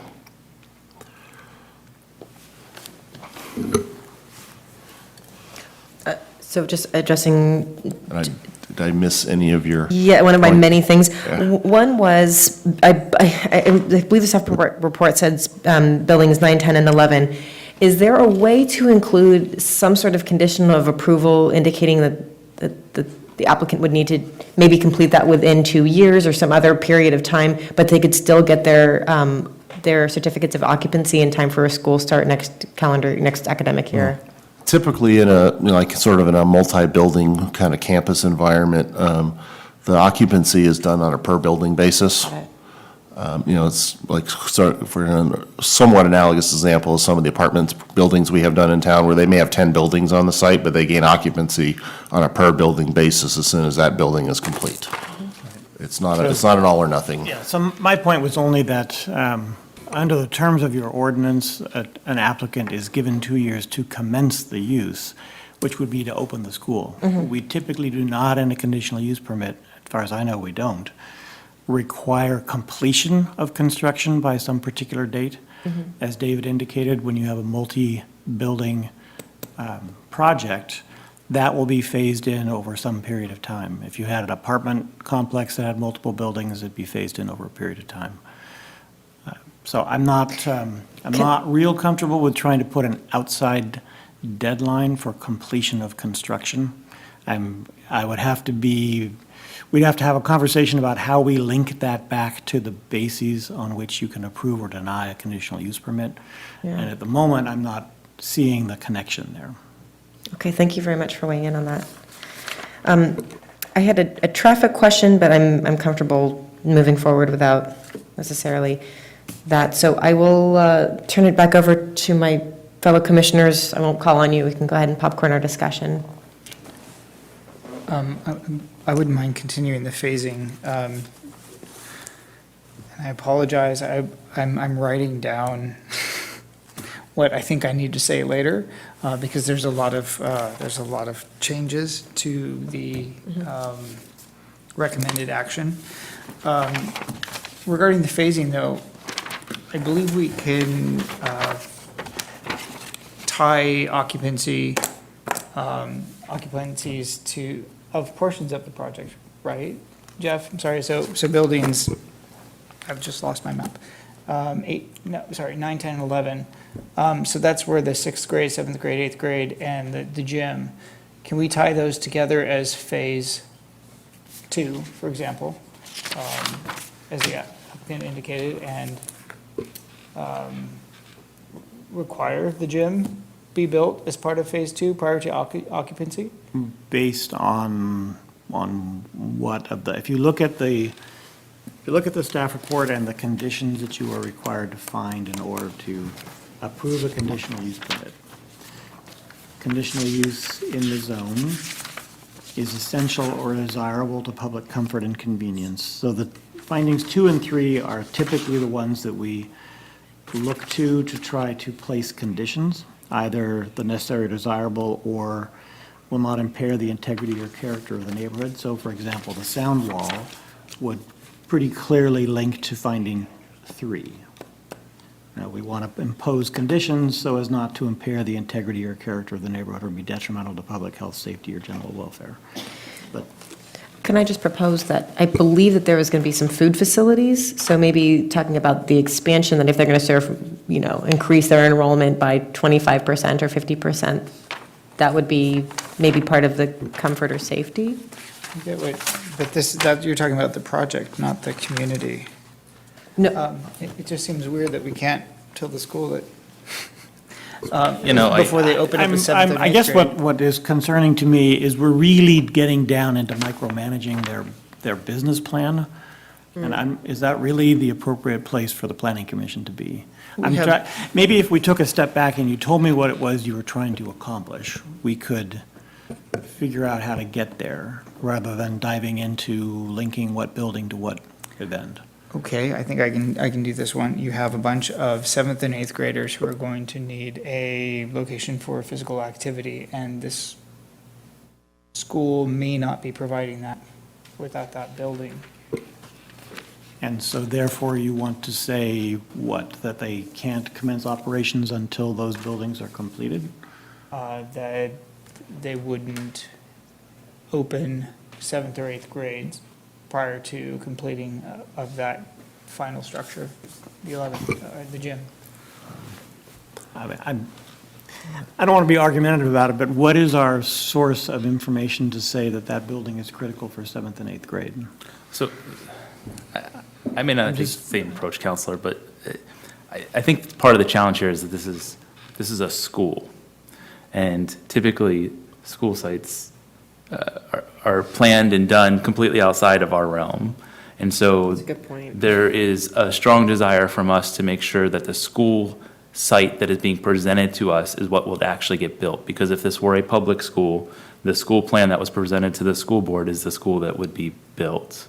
And so, this isn't, I appreciate the reference to their business plan, but at the same time, the reason we love this is because it's a school choice for our children. And I want to make sure that the school plan that's in front of us tonight is actually the school that gets built. And so that's the point to me where I connect it to number 2 of it being essential and desirable public comfort and convenience, is that it's essential to me that the school project, because it is a school that's being approved through a different mechanism than a public school would be, is what is before us tonight. And so that's where the connection is for me. Madam Chair, is the public hearing still open? If so, I would like to ask the question perhaps of the applicant. The public hearing is still open, just to confirm. Regarding the project, the charter you have received, and then the financing that you're seeking through your bonds, what, if any, commitments or obligations are you already under in terms of delivering, the school substantially as it's been proposed to the city, which I presume is consistent with what you have been presented to the district and for the charter and any other oversight there may be? The charter that we have that goes through 2020 and then gets renewed is for ultimately 600 students. And the bond that we're obtaining is going to be funded all at one time. So in January, we'll have all the money that they will loan us. It's interesting. I look at my own property taxes, and I see I have an amount that goes to Sacramento City Unified. There's an amount that goes to Los Rios. We're paying for their buildings. The buildings here have to be paid, unlike the school district, have to be paid out of the money that we get for the enrollment of the students themselves. So the bond company, when we're working with them right now, they're going to want a guaranteed price on the cost to build the school. We've got engineers at the building company. We've got engineers at the general contractor. They're all putting together estimates, and we're going to be required to have a guaranteed maximum price. And as I stand before you right now, and the reason I've just talked about this building is because we don't know what the labor costs are going to be during this period of time, because they are mounting as we have less and less time. I think one key question to deal with is the one on the food that just came up. We get all of our lunches coming from Davis Unified School District. They are brought in, and there is no preparation at all. So anytime we've talked about anything of a kitchen, it's only for a warming kitchen, because all we have to do, and by the way, we've recognized that if we didn't have the Building 11 initially, we are going to have a number of classrooms, Building 9 and 10, that could be used as places for, the lunches to be, housed. We've got extra spaces around when, as was mentioned by staff, when we have a smaller number of kids.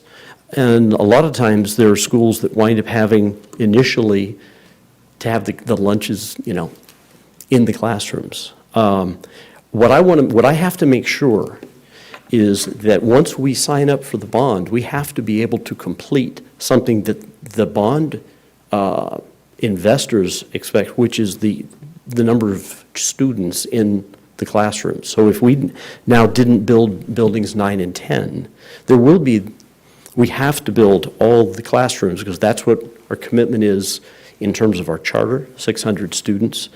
And we will plan to work on whatever we can to get as much of a Building 11 as we possibly can. So I don't know if that necessarily helps, but I think it's the challenge, right? Yeah, it is. Definitely. To get your bondholders to give you the rate and everything that you need to be able to build the project, you are committing to them 600 students. And you need all 10 of those portables to house 600 students, but you don't need Building 11.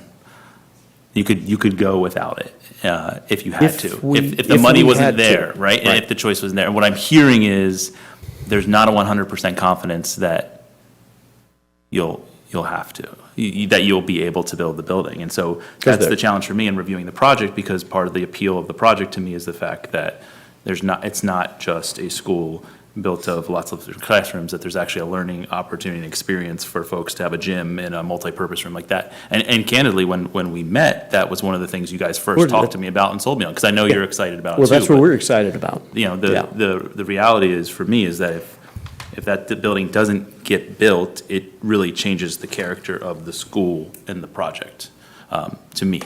And so that's why, Counselor point. That's where I'm drawing the nexus.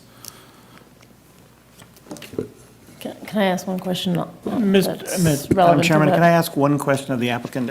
You mentioned what the requirements of your charter are. Could you tell us exactly what you have to do in order to maintain your charter?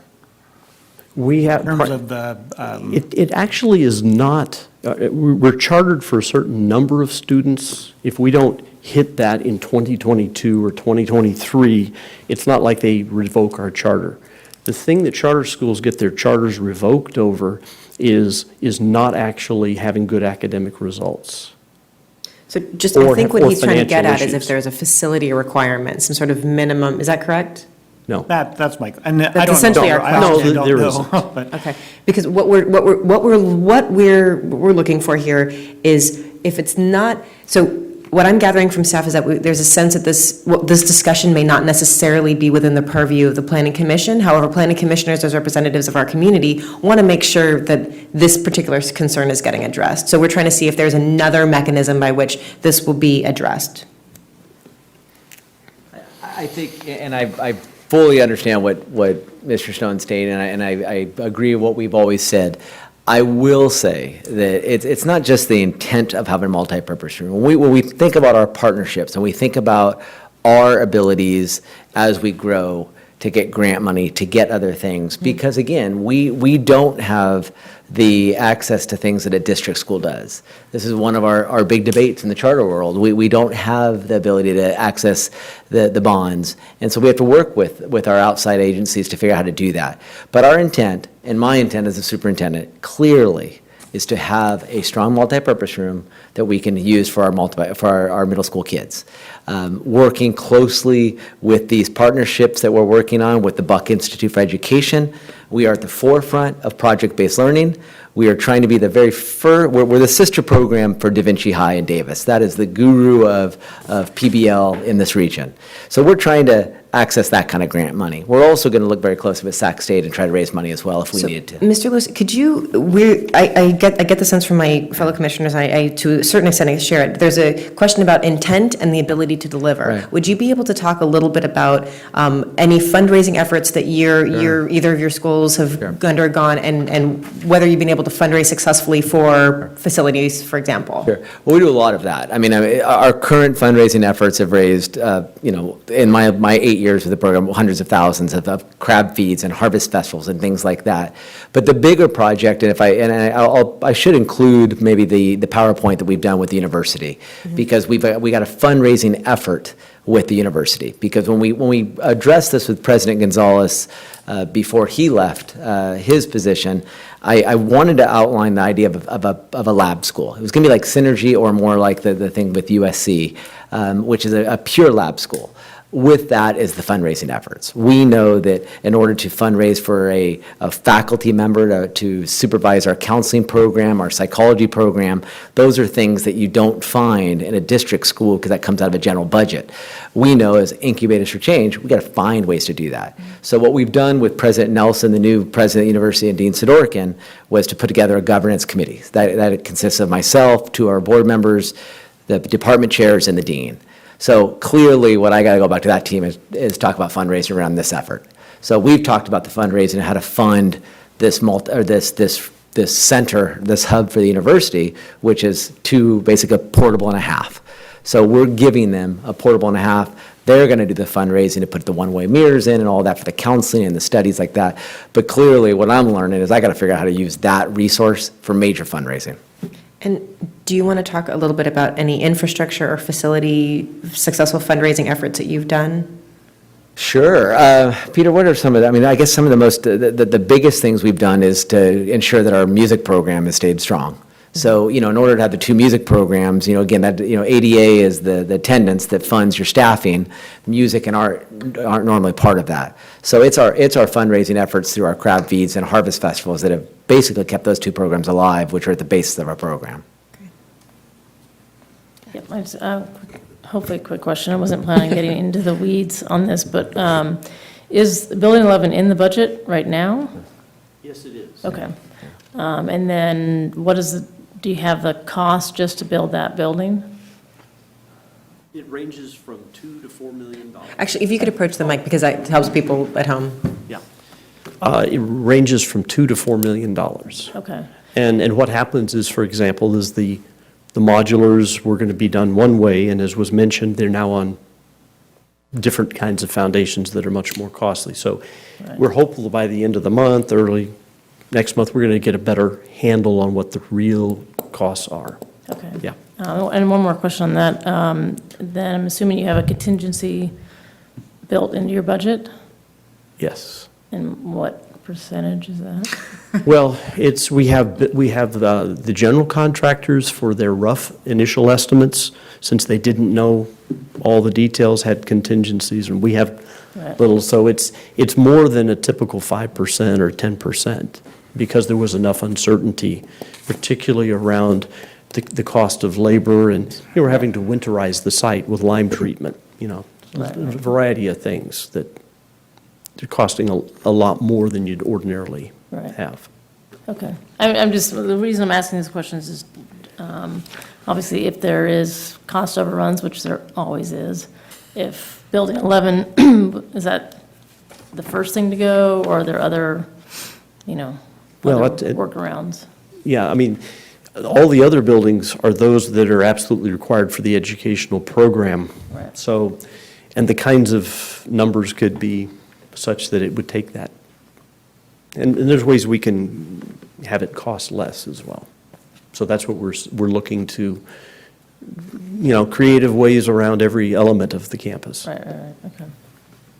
Okay, thank you. You're welcome. So, question for city staff. Would we approve occupancy for the individual buildings if the parking lot in the front wasn't complete? No, we would need to have at least sufficient parking for the number of buildings that would be constructed. And occupancy is actually done, through the construction process. That would definitely be done as on a per building, basis.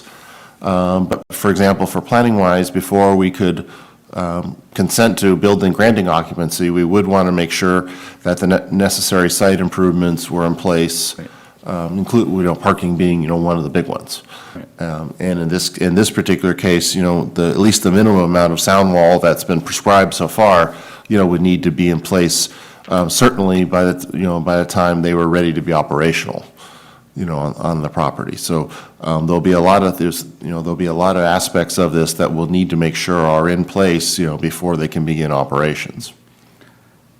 So I think you may have helped me make my point on this inadvertently, and that is that all the other elements that are required for this school to be here are required, and they're to me, the parking lot in Building 11 are equally important to the success of the school and the success of the project.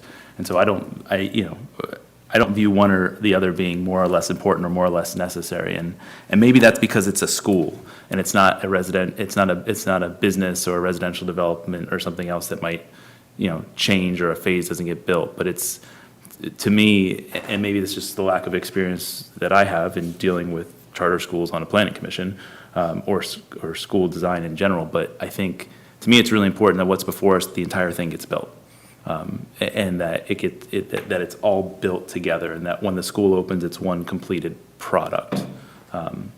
And I realize that puts an incredible burden on the applicants, and one that may not even be possible. And I don't necessarily want to be the person to do that. But in the same token, I'm having a really hard time coming to terms with the fact that in the case of a school, it's the right thing to do to allow it to happen in phases. All right, well, let's talk about this maybe a little hypothetically then. Say we have a condition that says by X number of students or by X date, Building 11 needs to be completed, as an example. Yeah, no, I mean, I think there's lots of flexible ways to do it, right? And I think Commissioner Liebig mentioned earlier the idea of tying Building 11 to the occupancy for 9 and 10, where, when you're ready to bring in those last two buildings, or even the last one, I don't care, but when the project doesn't get, 1 through 8 gets them to August 15th, and then 9 and 10 come when they grow, and then there's still no 11. That's the scenario that concerns me. Right, well, whichever temporal, metric, would apply, be it by a certain time or number of students or what have you, if we had a condition that obligated them to say build building 11 by whatever, temporal, nature, that would be a condition. And then if that scenario, the school's probably already open and operating, at least, this initial, 300, kids. Right. And at that point in time, for whatever reason, be it financial or any other reasons, they're unable to build building 11. Mm-hmm. And so now they can't build it, the temporal time, has been met, and so technically they're in violation of their use permit at that point in time. Is there a scenario where you could, where the planning commission could envision revoking that use permit for violating that condition and effectively closing the school? Because, that would be the scenario we would be in if they were unable to build building 11 or whichever it is by whatever, metric or temporal nature, we'll be talking about. And that's not that's not a comfortable scenario, at least from staff's point of view, to set up that potential collision course, a couple of years maybe down the road. I agree, it's not a scenario we may want to be in, but I would also challenge that it may be a scenario we should feel obligated to be in to protect the best interests of the community and the students that are attending that school, to ensure that there's some mechanism to ensure that the project before us tonight is completed. And I would rather them come back if that time limit was coming and they weren't unable to build it and say, hey, we weren't able to build it for these reasons, but here's our plan, and grant an extension. I don't think, although crazier things have happened, I don't think anyone would be opposed to working through that as it came, just like we have over the last several years as they've been in a temporary location. We've made, we've gone leaps and bounds to make this thing work, and I want to continue to, but I'm uncomfortable kind of letting go completely without certainty that the whole project will be built. Sorry, I've shared my opinion. I think I need to stop and let somebody. And also, my perspective is, I am unwilling to hold up approval of what I think is an incredibly important and desirable project over this particular issue. Frankly, it's kind, in my mind, it's sort of part of their business model. Knowing the types of parents that are involved in West Sacramento schools, including this one, it is very clear to me that I've seen parents fundraise for a new playground at Bridgeway Lakes. I've seen them fundraise for improved facilities, and I am confident that if this was not something that fit into the budget, that parents would rally and fundraise, and it might take more than 2 years. And so, like I said, I feel very strongly about holding up this application over building 11. So that's where I stand on that.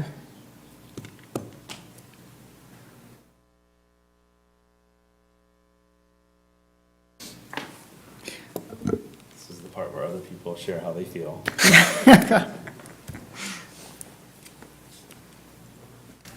I concur. I'll be brief. Just to echo your thoughts, Chairwoman, I agree. Although I agree with Commissioner Sternfeld, to me, a school needs to have the gym. In a lot of these projects, we try and grant some flexibility with developers, although there's concerns often, which is why you get conditions, by the way, a lot of these conditions. Because there's a commitment to build something that will be good for the community. And having a school site that's missing a major factor like the gym or assembly location, it's not such a maybe beneficial aspect for the community. So I totally feel where Commissioner Sternfeld is coming from, and I've learned to listen to council. So I don't know if I'm willing to hold up this project on the phasing, although I do think, and I will echo, I feel it's really important to have. I do think, as far as the others go, just to run down some of the condition changes that I've been jotting down. we are striking condition 16, which says we don't have to underground, I'm sorry, so that they won't have to underground utility poles along their frontage. We're modifying condition 17 with language provided by Ms. Ellen on 11 today. I'm suggesting that we modify mitigation and monitoring plan measure number, it's NOI 1, to include, well, NOI 1 is the 6-foot masonry wall, but to add a solid wall fencing with sound attenuation along the southern property line between the residence and the car staging area prior to construction involving large bulldozers, loaders, and other vibratory equipment. And with that, strike mitigation measure NOI 2, which basically says that the large bulldozers, loaders, and vibratory equipment can't be within 100 feet of residences, which basically means you can't drive it anywhere on the site except right down the middle. So I would suggest those.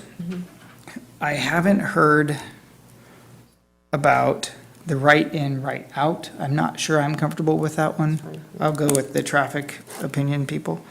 And we have outstanding a decision on phasing, but I'm hearing moving forward with the current. So I'd like to close the public hearing portion of this before we move towards voting, but I wanted to get some sort of acknowledgement of the conditions of approval that were provided.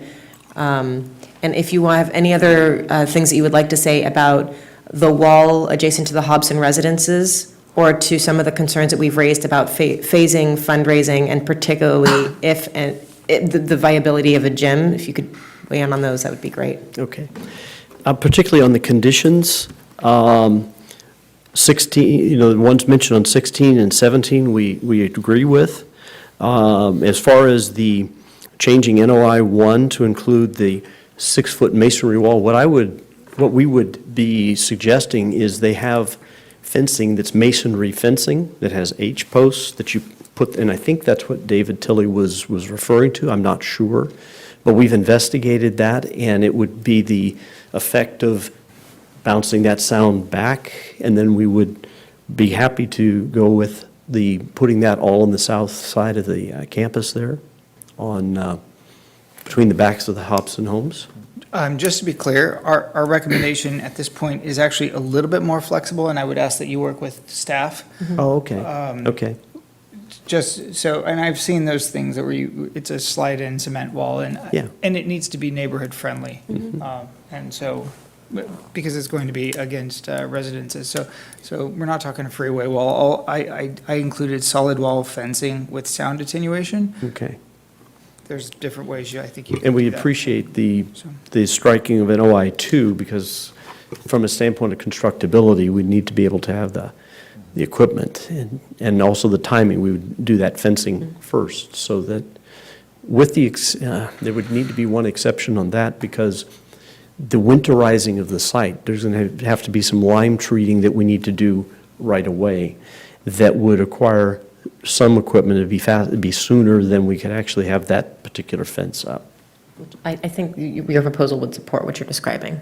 Is that correct? I think so. It's large bulldozers, probably not lime. Well, the lime treating actually means the soil has to be dug up to about a foot to mix the lime in. Okay. I'm not pondering that. I'm pondering how to word, Oh, how to craft this, so we don't prohibit something that needs to be done right away to prepare the site prior to construction of building pads or drive aisles.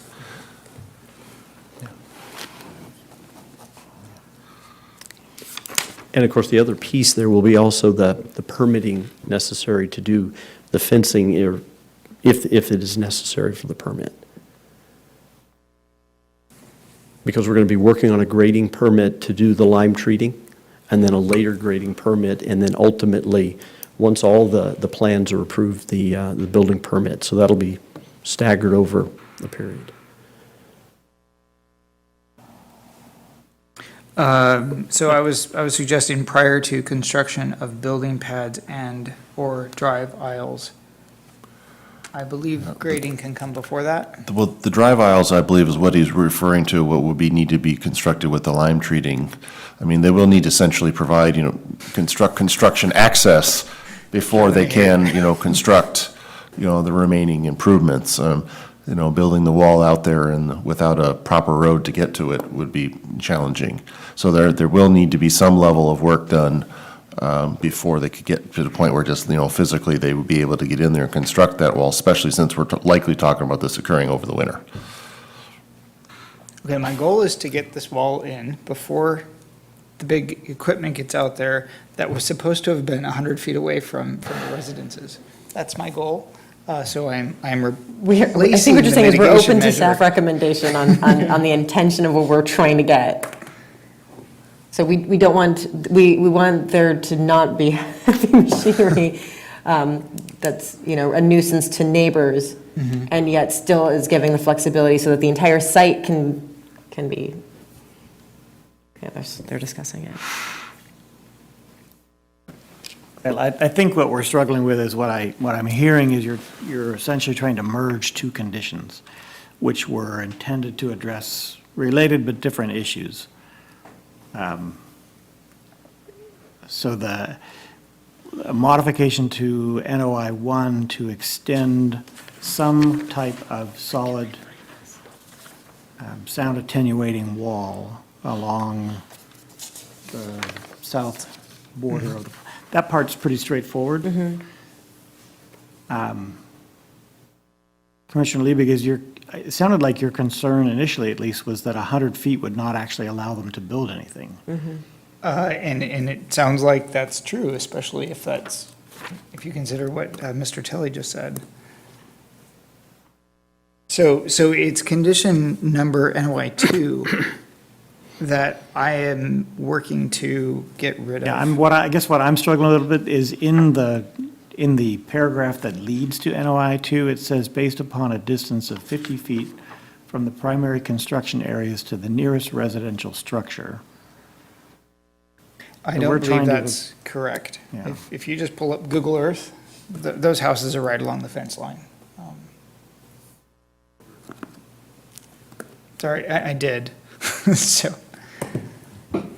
So that's my concern, Well, and that and- that drive aisle is right. I don't want to detour too far, but honestly, that's the kind of ex parte information which is a little difficult because it's coming in at the hearing, which means the applicant has no chance to respond to it. Okay, relative to figure or attachment number 1, yeah, the numbers kind of block it, but those houses are right against the property, backed up on Hobson, so, sorry, instead of Google Earth, we'll look at attachment 1, which I'm guessing was, I don't want to say it was taken from Google Earth, but, so, Yeah, David is suggesting, can we allow that number to be modified by staff, to allow the construction activity to proceed while still providing the sound protection that was intended by the condition or something like that? I'm just not, I don't know if we're prepared tonight to tell you figure out the exactly how it needs to be. distance. no, I understand. The residents in the car staging area, prior to date determined by staff? Well, all this would have to be done prior to commencement of construction, right? So it would have to be resolved before they could begin the construction activity. But the ultimate resolution as to exactly how far away they need to be, can we defer that to staff? Yeah, we'd like to be able to work that out through the plan check phase when we actually have the plans, the contractor, our building inspection staff, and also our engineering team at the table, so we can address how this solid wall fencing, would be constructed in the real world.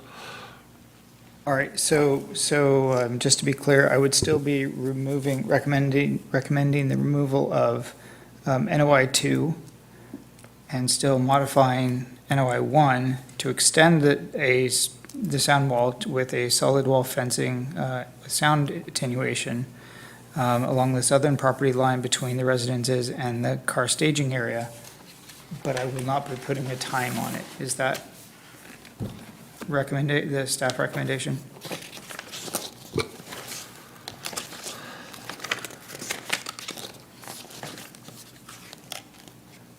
Well, we need to establish at least some level of timing as to when that would need to be complete. So I think we should probably look at that at a maximum of, prior to foundations for the buildings, because we certainly want it in place no later than that.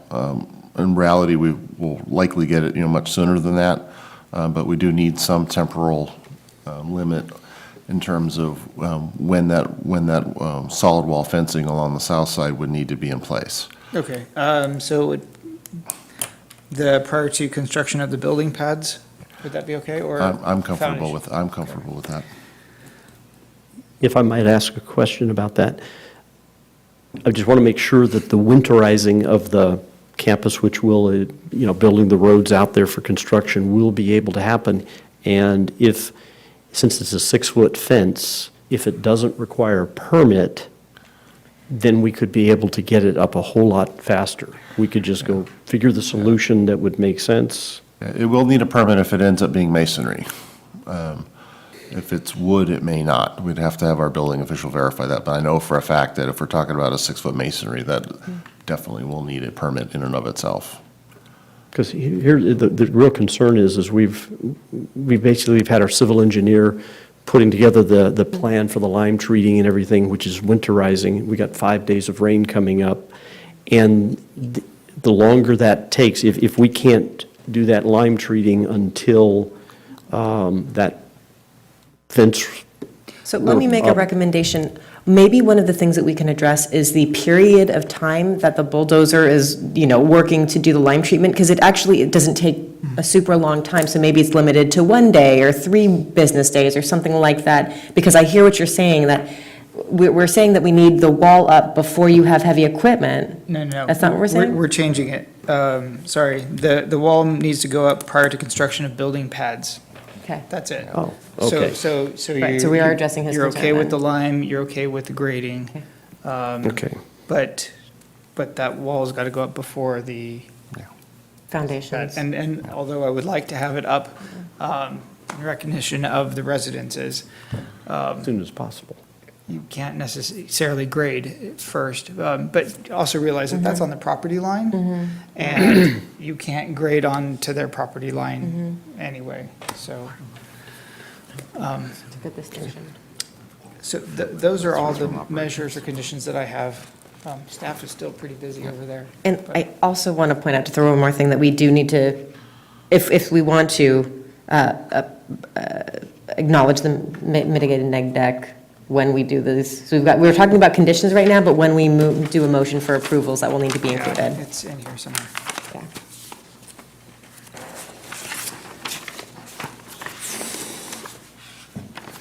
Sorry, I lost my approval page. Okay.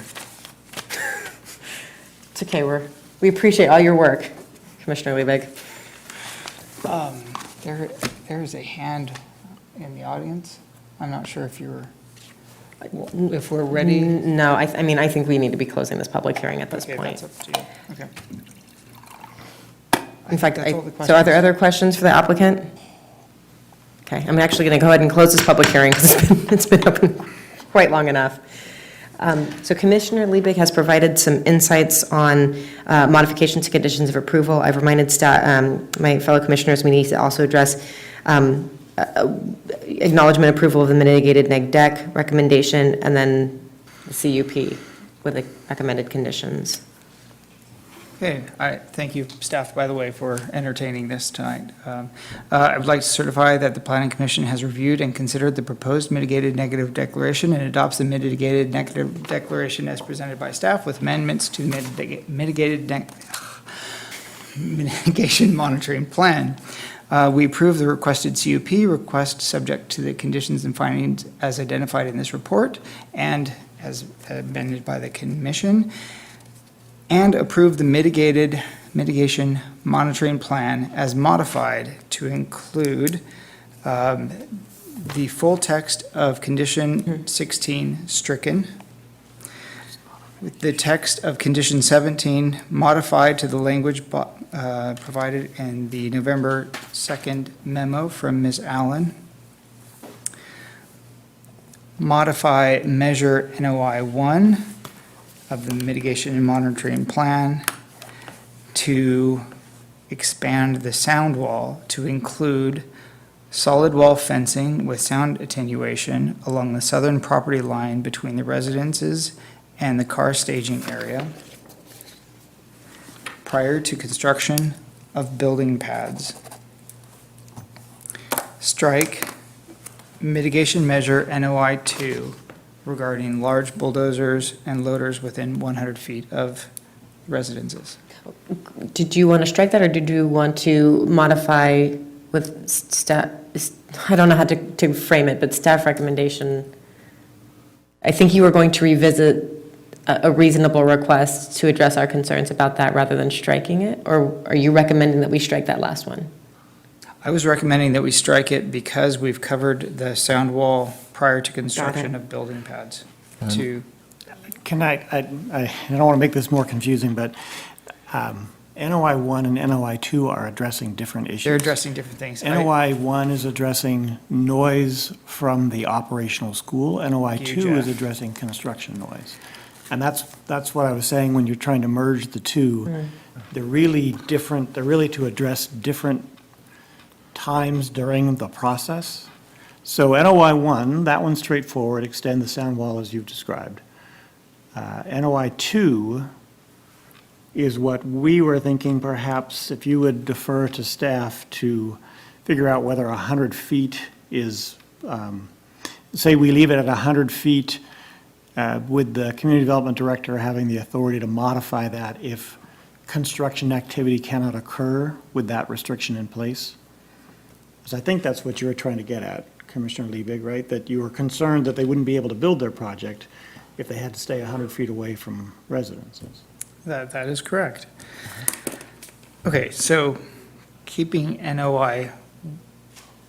So we are revising NOI 1 as you suggested. Okay. Do you still need to keep the timing prior to the foundation, or? Yes. Yeah, that's fine. You can leave that in if you want to do that. Gotta propose, just see if we vote on it. Okay, so we'll assume that part of the motion stands. Okay, and then And on for- NOI 2, it is 100 feet or a lesser distance if the community development director determines that the authorized construction activity cannot occur with that separation. You know, so, yeah, Can I use that text? you can. Using- That's why we tape record these.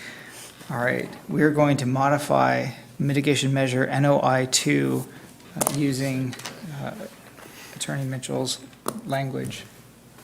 So I have a thorough motion by Commissioner Liebig. I'll entertain friendly amendments or otherwise, as well as a second. Second.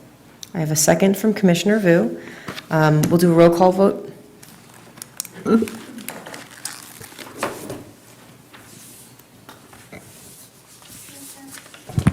Commissioner Laporte? Aye. Commissioner Liebig? Aye. Commissioner Vu? Aye. Commissioner Sternfels? Aye. And Commissioner Austin? Aye. Thank you. Any interested party may appeal the decision of the Planning Commission in this matter to the City Council by filing a written appeal with the city clerk within 15 days of tonight's action, and the appeal must be accompanied by the appropriate filing fee. To the applicant and the folks who came to speak this tonight, thank you very much for coming, attending, and spending so much time with us. And I hope that the residences and the applicant representatives will continue to work together on any concerns that come up at the school site. Thank you. The next item is informal discussion. I will kick this off by saying that, reiterating what I was saying earlier, that it would be great to have a report back on some traffic, particularly related to parking and active transportation, because I know that question has come up quite a bit. What would, the plan and the implementation? Yeah, I'll be paying our transportation folks a visit first thing tomorrow morning. Anything else on informal discussion? I'll entertain a motion to adjourn. Motion to adjourn. So moved. Thank you.